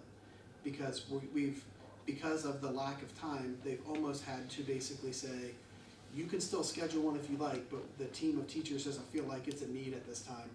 Which, for some parents, I have gotten feedback, now, not in my role now, but as the building principal of the intermediate, where they would say, hey, I still signed up for a conference, but I gotta tell you, my kid's only in 5th grade, they're pretty young, and getting a message saying that the teachers feel like they don't need to meet with me was a little disappointing. I wanna have that opportunity to come in. So, you know, it's a little bit of a catch-22. I think the intermediate middle school they've been kind of like making the best of the situation that they have, but I do think we could make it better, and I think making sure that we look at how well it gets utilized is a great idea. I am all for us making sure that we're gonna take a look at that, and to look at the success of, you know, our Veterans Day celebrations that we would have, which is a change in the calendar. And then also, if it is going to be a remote day on election day, then how does that look, and how can we continue to make that better for the future? Anything else? All right, we do have a resolution. Are you ready to vote on that one? It is a resolution to approve option 2 for those 2 calendars with a proviso that in the November meeting, when there is discussion of the next year out, there will also be discussion of how this day has worked so far. And I was gonna say, I don't think we need to formally change the resolution. No, that's just a, That's my addendum proviso. right. All right, Mr. Giuffre, can we vote on that? Did we get a first and a second? Yes, we did. Mrs. Washburn Oh. moved and Reverend Eilert seconded. Thank you. All right, Mrs. Washburn, Yes. Reverend Eilert, Yes. Mrs. Cecil, Yes. Dr. Lemon. Yes, Dr. Schweitzer. Yes. motion carried. Now we can talk about the start date for kindergartners. talk more dates. We're gonna have them start on election day, right? But they won't be there. Sorry. Too soon.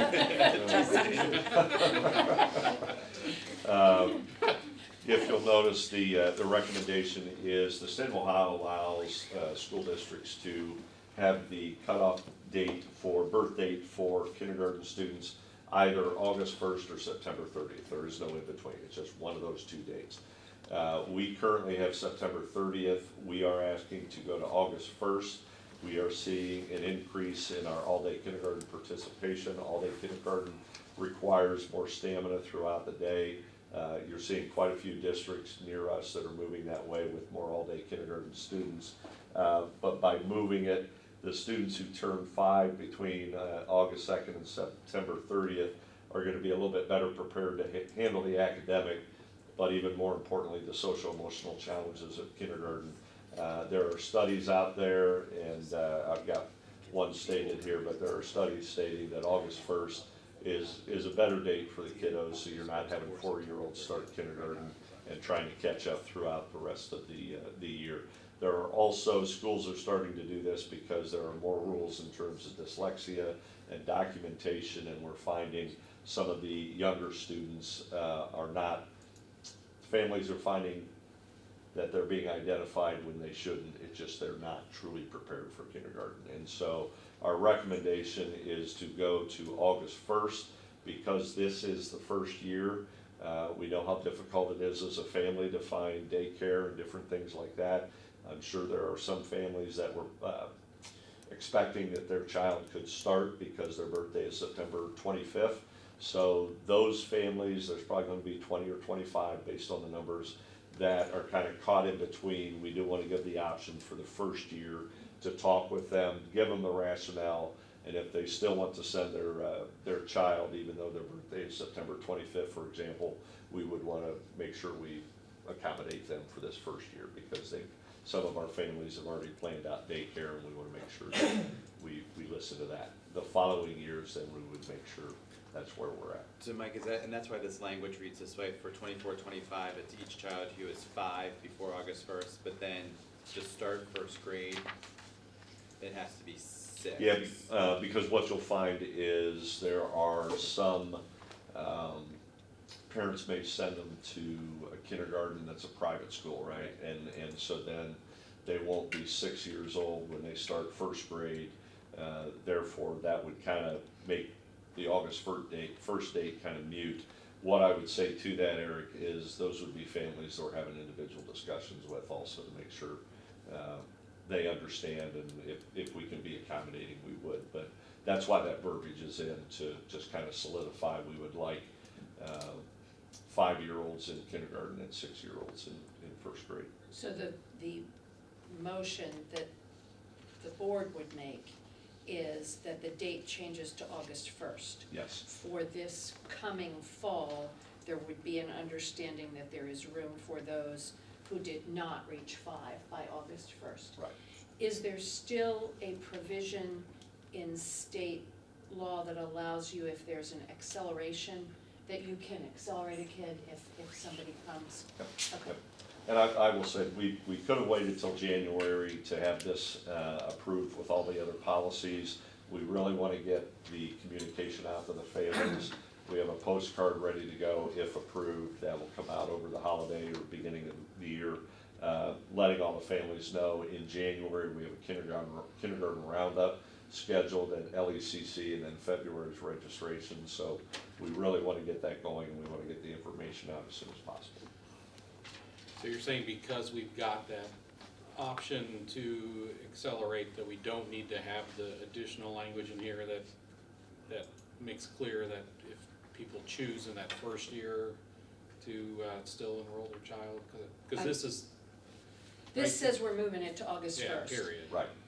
There's no. Do The you state, need- the state of Ohio is a process such that you do have to test. If a family wants to say, we believe our child is ready for kindergarten, then you do have a set of tests for the child to go through. I will tell you, it's pretty rigorous. You don't see many kids pass it, has been my experience. I don't know for you, Dr. So that's not your intention then in the how in this first year do we? Will those people between August 1st and September 30th, how do they know?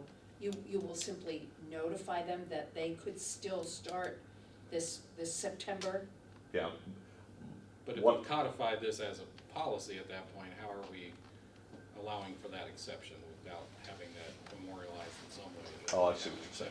exception? Wait, if this is our policy, do we need to make our policy add an additional line that says maybe applying in the 25, 26 year? I think the actual policy will have that language, is that correct? That's correct. When we talked with Kenna, I thought she wanted to know how we wanted that policy written. And I believe the policy was going to have the actual year stated in there, is that correct? Well, we would like to start next year. We took this Start- right from that policy. But again, I'm totally supportive of whatever you think is best for the kids in the community, but if we wanna start this next year, but you're still leaving the wiggle room for people who Right. don't wanna start it next year, isn't that kinda like not starting it next year? Next year asterisk? Or however, we will allow for exceptions in the first year of Yeah, implementation. transition Yeah, year. yeah. And that's what it is, it's exceptions. So should My, we add that to this, what Does we're it passing matter, right right? now? Well, I Does have it the same matter? question, but this isn't just a one-year thing, it's every year.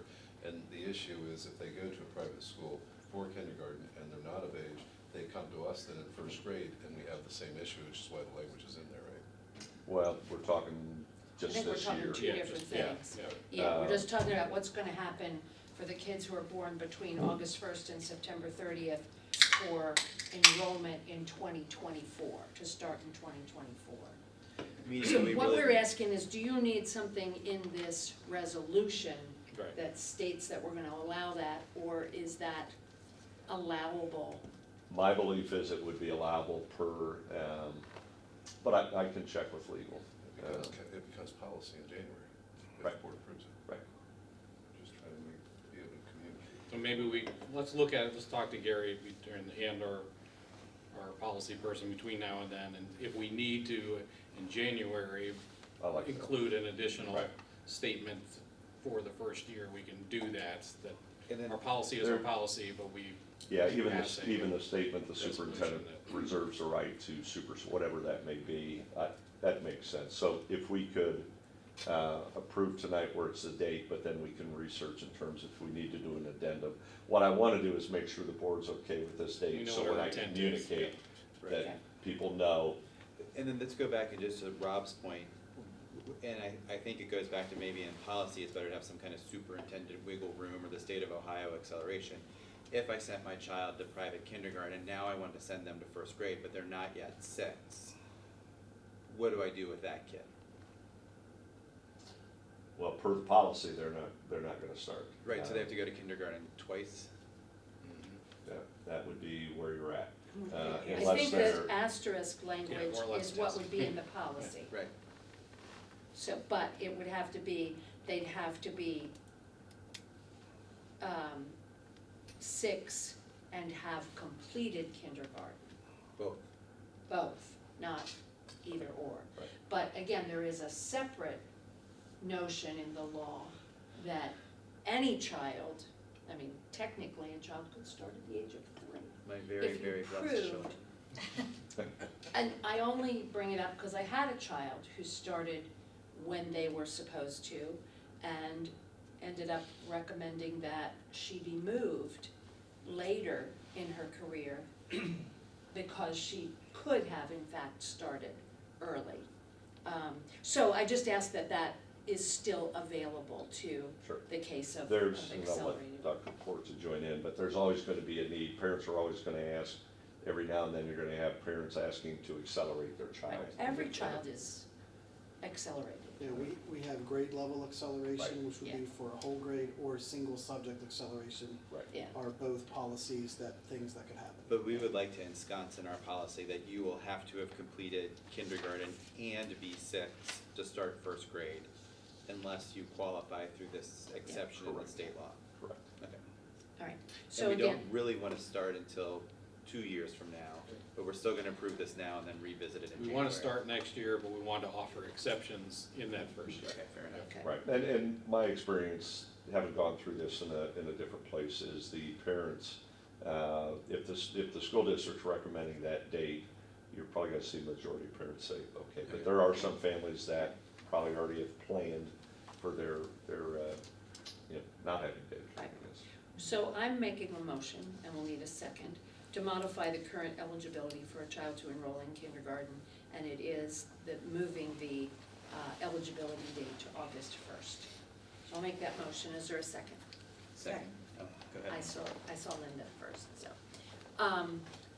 And then you are going to clarify if there is some other language needed Yes. from a board perspective to cover that first year. Good question. Okay, any other questions? Okay, Mr. Giuffre. Dr. Menes, Yes. Ms. Cecil, Yes. Dr. Reverend Yes. Dr. Schweitzer, Yes. Mrs. Washburn. I'm gonna abstain because I missed most of the discussion. Fair enough. Motion Sorry. carried. That's okay. I have to allow more third drinks since we've been here. There wasn't a place to put those votes anyway, so it's all. I was gonna say, this is okay. what did you in.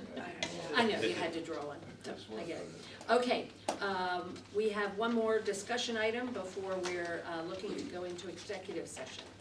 And so that discussion item is high school and middle school new course proposals. And this might be a slight change from the agenda that you saw. There was actually a first reading and a vote on it, but it is truly a first reading. There will be approval at the next meeting of these courses, although they were mentioned at the last meeting, but you saw the course proposals last week in the board update, and they are now, before I say this, then they now are now on board docs. Okay. So, we don't need a motion for that, so we'll just have some discussion. Okay. So you have 3 proposals. One is a high school course and the other 2 are middle school courses. Mr. Knapp is here as the principal of the middle school to answer any questions that you might have about those courses. The one at the high school, I'll talk a little bit about, it's advanced quantitative reasoning. And the reason that we're proposing this one is every student, one of the graduation requirements is that a student takes Algebra 2 or an equivalent of Algebra 2. And for many districts across the state, for many years, they interpreted that as Algebra 2 for all. And so that was what students took. Every student had to take Algebra 2. Over the last few years, districts have started to come to the realization that not every student really needs Algebra 2. A lot of students do, especially if they're on that college path and that four-year college path, but there's students who benefit from other courses that are a little bit different than Algebra 2, but just as rigorous, but just taught in a different way, using different skills. So that's what we've created here, Advanced Quantitative Reasoning. It is an Department of Education and Workforce, yes, the department, approved course for an Algebra 2 equivalent. And so the math department has worked on putting this together, and what it does is it really takes all the skills that students have learned in Algebra 1 and geometry, taking that, using critical thinking and applying it to real world situations and scenarios. So it's more of a real world, holistic math course for students that may just be on a little bit of a different path in that four-year college. So students would end up signing up for this class, registering for this class through either recommendations, conversations with their high school guidance counselor. It's not going to necessarily be a course for every student, but we do anticipate it being, one or two sections each year of this course. This would be something that would just replace a couple of our current Algebra 2 sections right now, so there wouldn't be a need for new staff or anything like that. And as far as like the course development and stuff, they've worked with a couple of other districts who have developed the same coursework, and we'll be utilizing and working in collaboration with those districts just to make sure that we're all kind of doing similar things with the students. There's a little bit of data in there that you can see, and the cost is very minimal as well. So really, we're just looking at replacing a couple of Algebra 2 sections with this course. My question is, why does algebra get such a bad rap? It's the one course that everybody says, am I ever gonna use this? I mean, aren't there other things that you wonder about whether you're ever gonna use it or not? Why does algebra? Because it's hard. It's hard. There's a lot of hard courses, French, for example. But, no, I just think it's funny that algebra seems to be the example that everybody uses of, am I really ever gonna need this?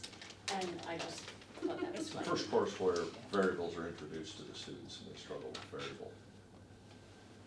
As an old math teacher, I do say. I'm a math teacher over there. I'm sorry, I still I say hear you about keep going over geometry there. when I'm helping kids. When are they going to use this? Geometry, don't you use geometry when you have a tree that might fall on your house? I use geometry when I'm building things. That looks about 90 feet tall. Uh, Better call a guy. Can I ask 2 questions? Sure. Well, I might have more, but can you remind me, I know I've asked this before, do we have a junior math, like a supportive class that goes along with Algebra 2 that also counts as a math credit? There is, of course now off the top of my head, I can't think of what it is called, but yes, there is there is a math class that students can take for their 4th math, but it is not an Algebra 2 equivalency. So, No, in conjunction. oh, in conjunction, like a support class, like a support bell? Well, for example, in Lakota, we have Yeah, Algebra 2 and junior math, and junior math essentially is just continuing working on it for struggling students for additional support in Algebra 2, but it counts as a math credit. aside from supporting students on IEPs and maybe like a pull-out resource room with a special education teacher, no, not at the high school level. Okay, so they're going to have to take Algebra 2 and then still a 4th year That's, math. Or I yes. mean MMR And- or Algebra 2 and a 4th year math. Yes, which we already have that 4th year math in place now. It's just right now those students also have to take Algebra 2. There's no other option for them for that Algebra 2 equivalency course. And then advanced quantitative reasoning sounds really intimidating. Is that the name the state has given? Why aren't we just calling it mathematical modeling and reasoning? Is it an advanced class? Because isn't MMR more not career based, but maybe not as complicated as Algebra 2 and more practical? Great question. They're actually exactly the same course. MMR is quantitative reasoning, but when you're submitting to colleges and their colleges are looking at transcripts, it appears to be more of an advanced math class. And it's also more, I would say, widely known and accepted across the country if you say quantitative reasoning than MMR. Well, I guess I was questioning the advanced part. I understand, and I think that's where we're gonna have to counsel the students. I think that's where the piece with the current class that the students are in, meeting with those teachers that they're currently with, also with the guidance counselor to sort of assure them, and they can talk through what that looks like.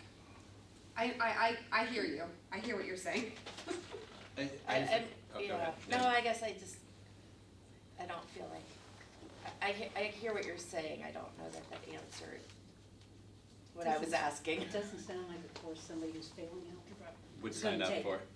It sounds like it would No, come it's after not- Algebra 2. it's- but- Yeah, Quantitative Yeah, but reasoning it's is the supposed to be- prereq for Yes. advanced quantitative reasoning. I mean, we don't level, but it's supposed to be a little easier than Algebra 2, correct? I'd say it's using different skills. Okay, using different skills is a better way to put it than leveling. But the advanced is still catching me up, or getting me caught up,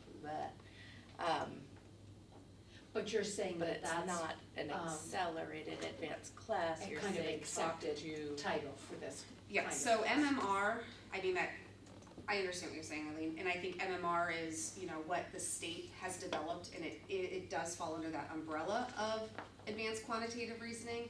I think from the counselor's perspective, advanced quantitative reasoning looks different on a transcript than MMR does. So I think that is why they want that course to be titled that, even though what students are getting is really gonna be essentially the same thing. But you're right, I mean, that's something that I can have some conversation with the counselors about, whenever we're talking about what students we're going to be looking at to recommend this course for, and making sure that they're aware of, this is really what the course is about, this is, and we'll have a syllabus and things like that that they can go over with the students, and we're gonna be selective in what teacher is gonna be teaching the course as well. So the major concern you have is just the name scaring off the student in terms of The advanced. students and the parents, like if I Yeah. have a student who's not strong in math, this course would be the better one, in my opinion, based on being a support person in a high school compared to Algebra 2. But I Right. see advanced quantitative reasoning and I'm like, oh heck no, you're not I'll signing take up for that Algebra 2. class Yeah. because I'm setting you up for failure then. But what we're hearing But from the we're not. administration is that the conversations will be had with those people individually in order to ensure The that kids they're. and the parents don't hear it though, they just keep going back to advanced. And we're not I mean- talking a ton of we're talking a section, maybe 2 sections of students that this would be appropriate for. We're not talking hundreds of students taking this, so I think those conversations, I think it's definitely possible to have those conversations with the students and the parents. I mean, I'm not opposed to it, I just don't wanna like be pulling the wool over anyone's eyes, like, let's be realistic about what it is and who it's for and Yeah, not just, try to label it something just, yeah. you know what I mean? Yeah. It's better than the Great Oaks course that I've always fought over, which is called automotive collision. They teach you how to crash. Kids get the wrong idea inside. I would be great at that class. I probably should. And Do I'm they, sorry, do let they me- have advanced collision? Yeah, Right, they do, advanced on but it. they leave out the word repair, and I don't know why. And I'm reading this and I'm just confused because I assumed Algebra 2 to be a year-long class, but then there's data here about first semester and second semester. Is this a year-long class? It is a year-long class, Okay, alright. yep. Are you looking at the data? Yeah. Okay, so that's what the data, is talking about Algebra 2. And just to remind me, 142 students took Algebra 2 in that year, which is 10th grade typically? It depends, a lot of times it could be It could be 10th 10th or 11th. Mhm. Okay. And so the kids Most who aren't schools taking teach Algebra 2 in 11th grade are taking what? Pre-calc probably. Okay. Can I throw this in, not for today, and Kathy's gonna be like, no, it's not the appropriate place or time, but for, It's okay, she's at lame I duck. know, she's leaving, no. We love you. Obviously not for next year, but just something to look at, looking at some of the districts that do offer the junior math in conjunction with algebra too, because it's a difficult list. That way they can get 2 credits, but, and have that appropriate support in place to something. Are they getting a math Future. credit for it or an Math elective credit? Not elective math. That's full year class, they're taking 2 math classes, they're getting 2 credits of math. Yeah, their junior year. I know what sophomore math in different districts counts as an elective, but for some reason, junior math, if you have it in conjunction with algebra 2, can be a math credit. So that's probably what they're doing for their 4th math. Or we have like college algebra, basically, that Yeah. students can take for their 4th math.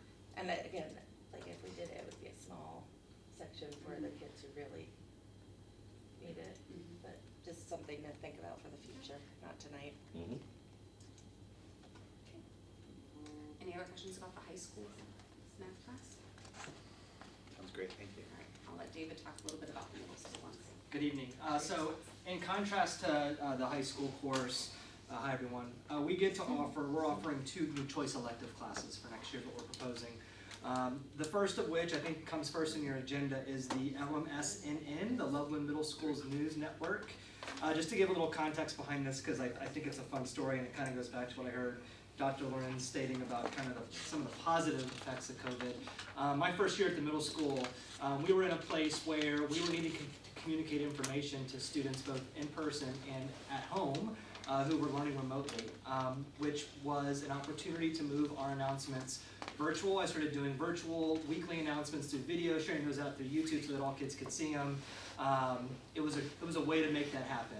I had a student who was very outgoing and not afraid to voice his opinion, to tell me, Mr. Knapp, we could be doing a better job than you with that. So that was all the motivation I needed to say, you know what then? Please do. And thus kind of birthed our student announcements at the middle school. So we're in year 3 now of our students owning our weekly video announcements.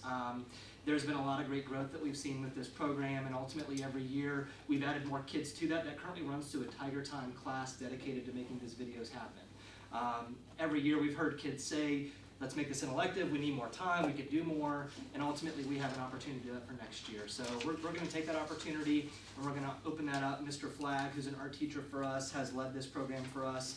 He's really good at just letting the students run things, and it's amazing what they get done in a week to write, record, film, interview, edit, and get things published for viewing on Monday mornings. So we're excited about the possibility of doing more with more time with kids, working closely with Jim Barrett from the high school. That's where the name is coming from. There is an LHS news network that's been in place at the high school for a while. This will ultimately feed into that pathway around the audio, arts, and video communications pathway that the high school has going on. So we're excited about that. We have been intentional. We do a lot of work with Mr. Mitchell. Thank goodness we have him to help us look at data, look at some trends, and make sure that the electives that we're starting to offer and propose are providing additional opportunities for kids, but feeding up to things at the high school, and then we're providing some new experiences for kids. So that, in essence, is kind of the overview of that news network piece. I'll pause for any questions on that one. Is the, I think I know the answer to it, and you touched on it a little bit, is the news network class at the high school an elective class, or is that also done in a Tiger Time equivalent? That's an actual class. Okay. Yep, that's an actual class. Yep. Anything else? Second one? Yeah, I have a question, but tell Yeah. us your second one first. Okay, cool. Number 2 is a class that we're coining project-based myths and legends. This is a class that's being proposed by one of our 7th grade world history teachers, Mr. Sharpless. And this is a class that I would say has probably always been a passion project for him. We've seen Mr. Sharpless runs our Dungeons and Dragons Club at the middle school, which is in year 2 of operation. And I think it's kind of thus propelled this niche of students that we've seen being really excited about this portion of history. It is connected to the 7th grade world history curriculum, but the pacing that we're provided through our dues curriculum doesn't provide a lot of time for it, but it's a passion area for kids. This would be a semester elective that would really dive into those mythology pieces around Greek and Roman mythology. It would be very hands-on and project-based. It'd be a lot of fun for kids. A great experience for kids to think critically about different cultures, look back at history, and do a lot of individualized projects through that course that Mr. Sharples has had in place for a while, but he also has a lot of new ideas for how we would level up with this class and get that out to our 7th grade students.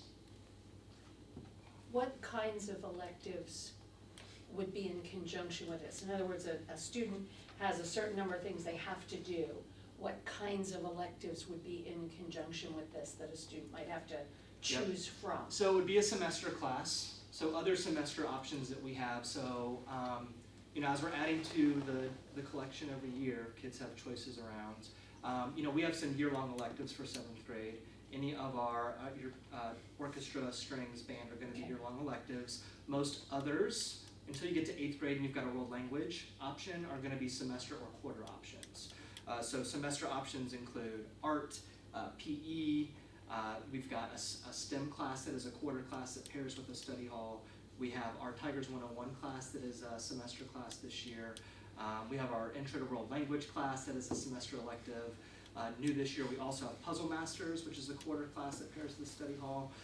So any number of those could be combined with this for a semester offering. And how, does it say in here, I apologize if it does, how many students could be supported in this class? So we could potentially support probably up to 4 sections if it's, up to 2 sections, I was thinking quarters, yep.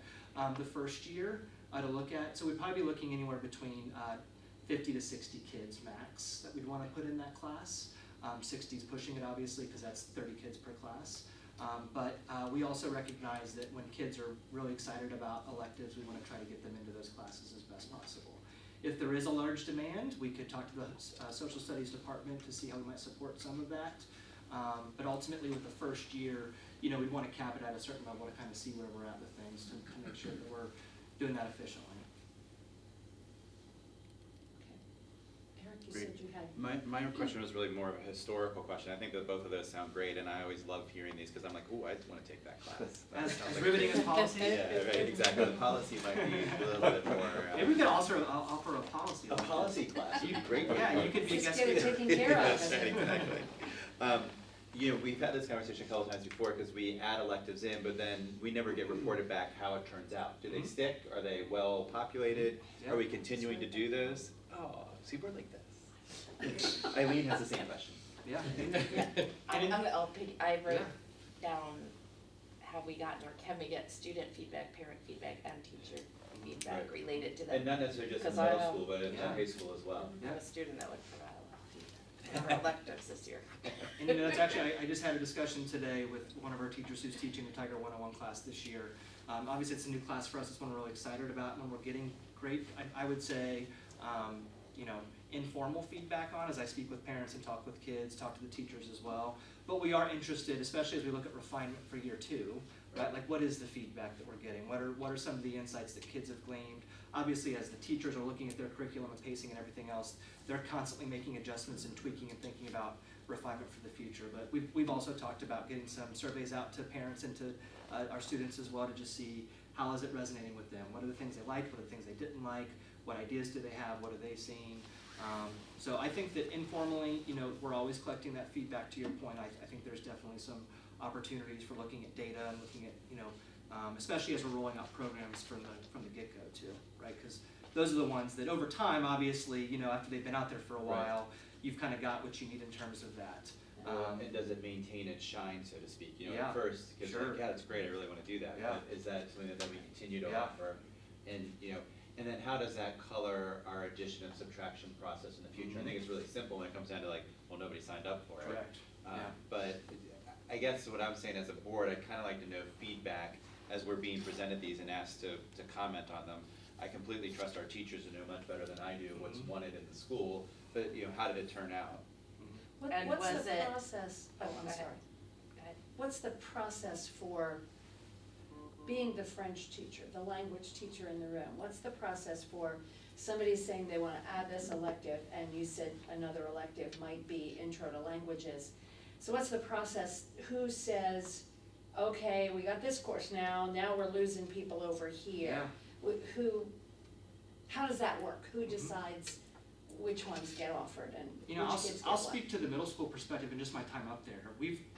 Luckily, we've not been in a situation where we've had to say no to those electives. Ultimately, we've been able to support those. Our numbers have supported, have justified those being in place. But I'd like to think that those, when the time comes, those are collaborative conversations that, you know, we have with our counselors, that we have with teachers, to really look at our needs and our wants and our abilities to pull things off. Because ultimately, you know, when I talk about, like, you know, Myths and Legends, right, it's like, that's Mr. Sharpless's passion, right? Like, these electives are things that teachers are very passionate about, right? So I think that anytime we would get to a place where maybe you need to make some decisions around those, I think that we really want to be inclusive of figuring out what's going to work best for teachers, for their departments, or for the kids that we serve. Luckily, we've not been in that situation yet. I'm not sure if Mr. Spencer could say that from the high school perspective, but from the middle school, we continue to be able to find ways to implement these and fit them within our master schedule. That is not going to replace history that year, right? That's correct. It would be in addition to. So So these are from some of our history nerds. How much overlap is there? So I know Mr. Sharpless is planning on, there's still going to be mythology in there for our 7th grade. It's just going to be presented differently in the elective class. Okay. Yep. Because I know they had the kids dress up. I know they were doing, my daughter loves Yeah. Mr. Sharpless, Yes. and he's an history major now. Yep. Okay, So I know how much he put into it, and Mhm. I know his teaching style. So I almost look at this and go, the kids are then gonna get bored in regular history. Mhm. Yeah. How do you keep them from doing that? Yeah, well, Mr. Sharpless has many methods to his madness. And I know he's one of our most creative teachers, so I know that he's already brainstorming some things. And I brought up the aspect of Dungeons and Dragons just to say that I think that we've seen there's just this niche of kids, you know, that is pretty prolific, that are just very creative, outgoing, game-based students that I think want to explore some different arenas around storytelling, around origins, around myths, around those types of things. So I think that he's got a lot of good ideas in the hopper that haven't been out there yet, that would be in addition to his 7th grade class. The thing I would wonder about with this, and this is getting a little more historically, philosophically nerdy, is just, you know, in terms of the Western Civ connections, I'm not seeing a lot of that. You're gonna start talking over top of my head real I quick, mean, aren't you? I'm seeing the legends themselves, which are a lot of, you know, essentially dead cultures, but have influence in Western culture moving forward. It was the intersection of, well, you know, particularly Christianity with these myths and legends that created a lot of Western culture. So just wondering beyond kind of the fun stuff of learning, you know, who the Greek and the Roman gods were and who some of these Norse gods were. Where do you make that connection to the kind of the deeper learning of how does this influence our culture today? Absolutely, yep, and that's where I think you could do some really cool stuff working alongside some of our other classes, you know, working within the social studies department, thinking about that 7th grade world history connection. I also think about our intro to world languages classes. I think about some of these classes that are exploring different cultures and different ways of thinking. So I think there's lots of different opportunities there for sure. Yeah, thank you for bringing that up. Okay, thanks. Well, this was just the first reading, great explanation. Awesome. I don't know, will this be on, do you think this should be on the organizational meeting or on the other January meeting? I think we'd be okay January 23rd. Okay.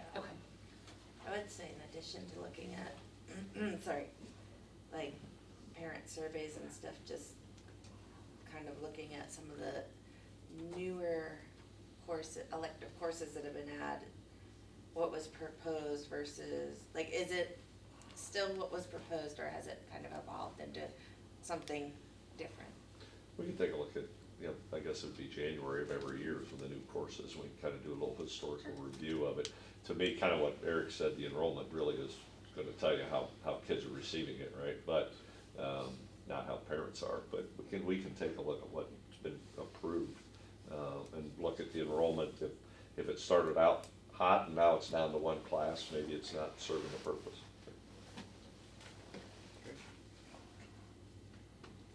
Anything else for discussion items? Thank you. Thanks, guys. Thank you. Next item is an item, a motion to go into executive session. Maybe should have said this at the beginning of the meeting, in keeping with the procedure that we have been doing. This is a work session meeting. We ended up having to have several items, as you've seen, for approval prior to this. And there are items on the agenda to come after executive session. So we are here in the board conference room. The meeting is being recorded, it is not being streamed. So what will happen if we vote to go into executive session is that we will stop the recording. I'm presuming we'll go to Mr. Broadwater's office for the executive session. And then we will come back, start recording again, and have other business to conduct before we adjourn the meeting. So is there a motion to go into executive session? So moved. I hear a motion, do I hear a second? Second. I was gonna say, nobody wants to go into executive session. I'm done. So we Can have a I- motion and a second, I pardon? asked this last time, I'm gonna ask again, can I propose that Lynn join us in executive session? Just kind of in the background, not as a contributor, since she will be sworn in and could benefit from.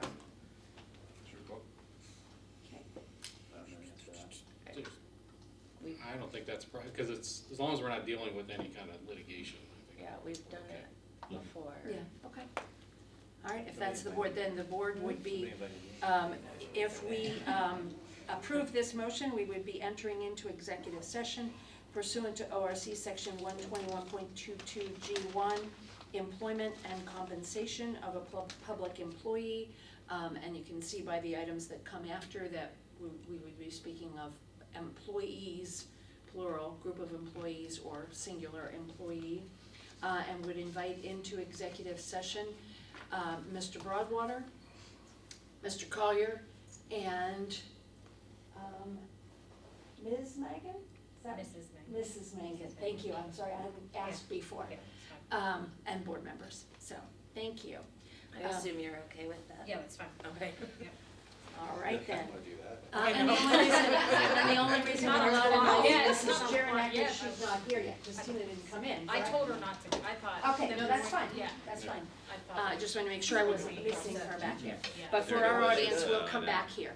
So, Mr. Giuffre, can we vote on that? Mrs. Washburn, Yes. Dr. Schwetznow, Yes. Ms. Cecil, Yes. Reverend Eiler, Yes. and Dr. Lorenz. Yes, motion carried. I have us going into executive session at 8:17.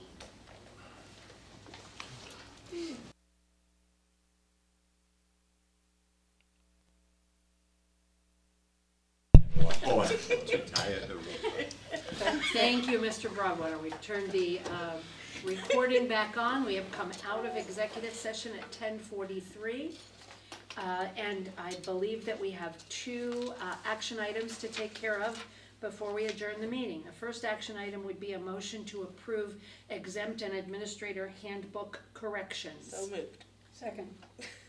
Mrs. Washburn moved and Ms. Cecil seconded.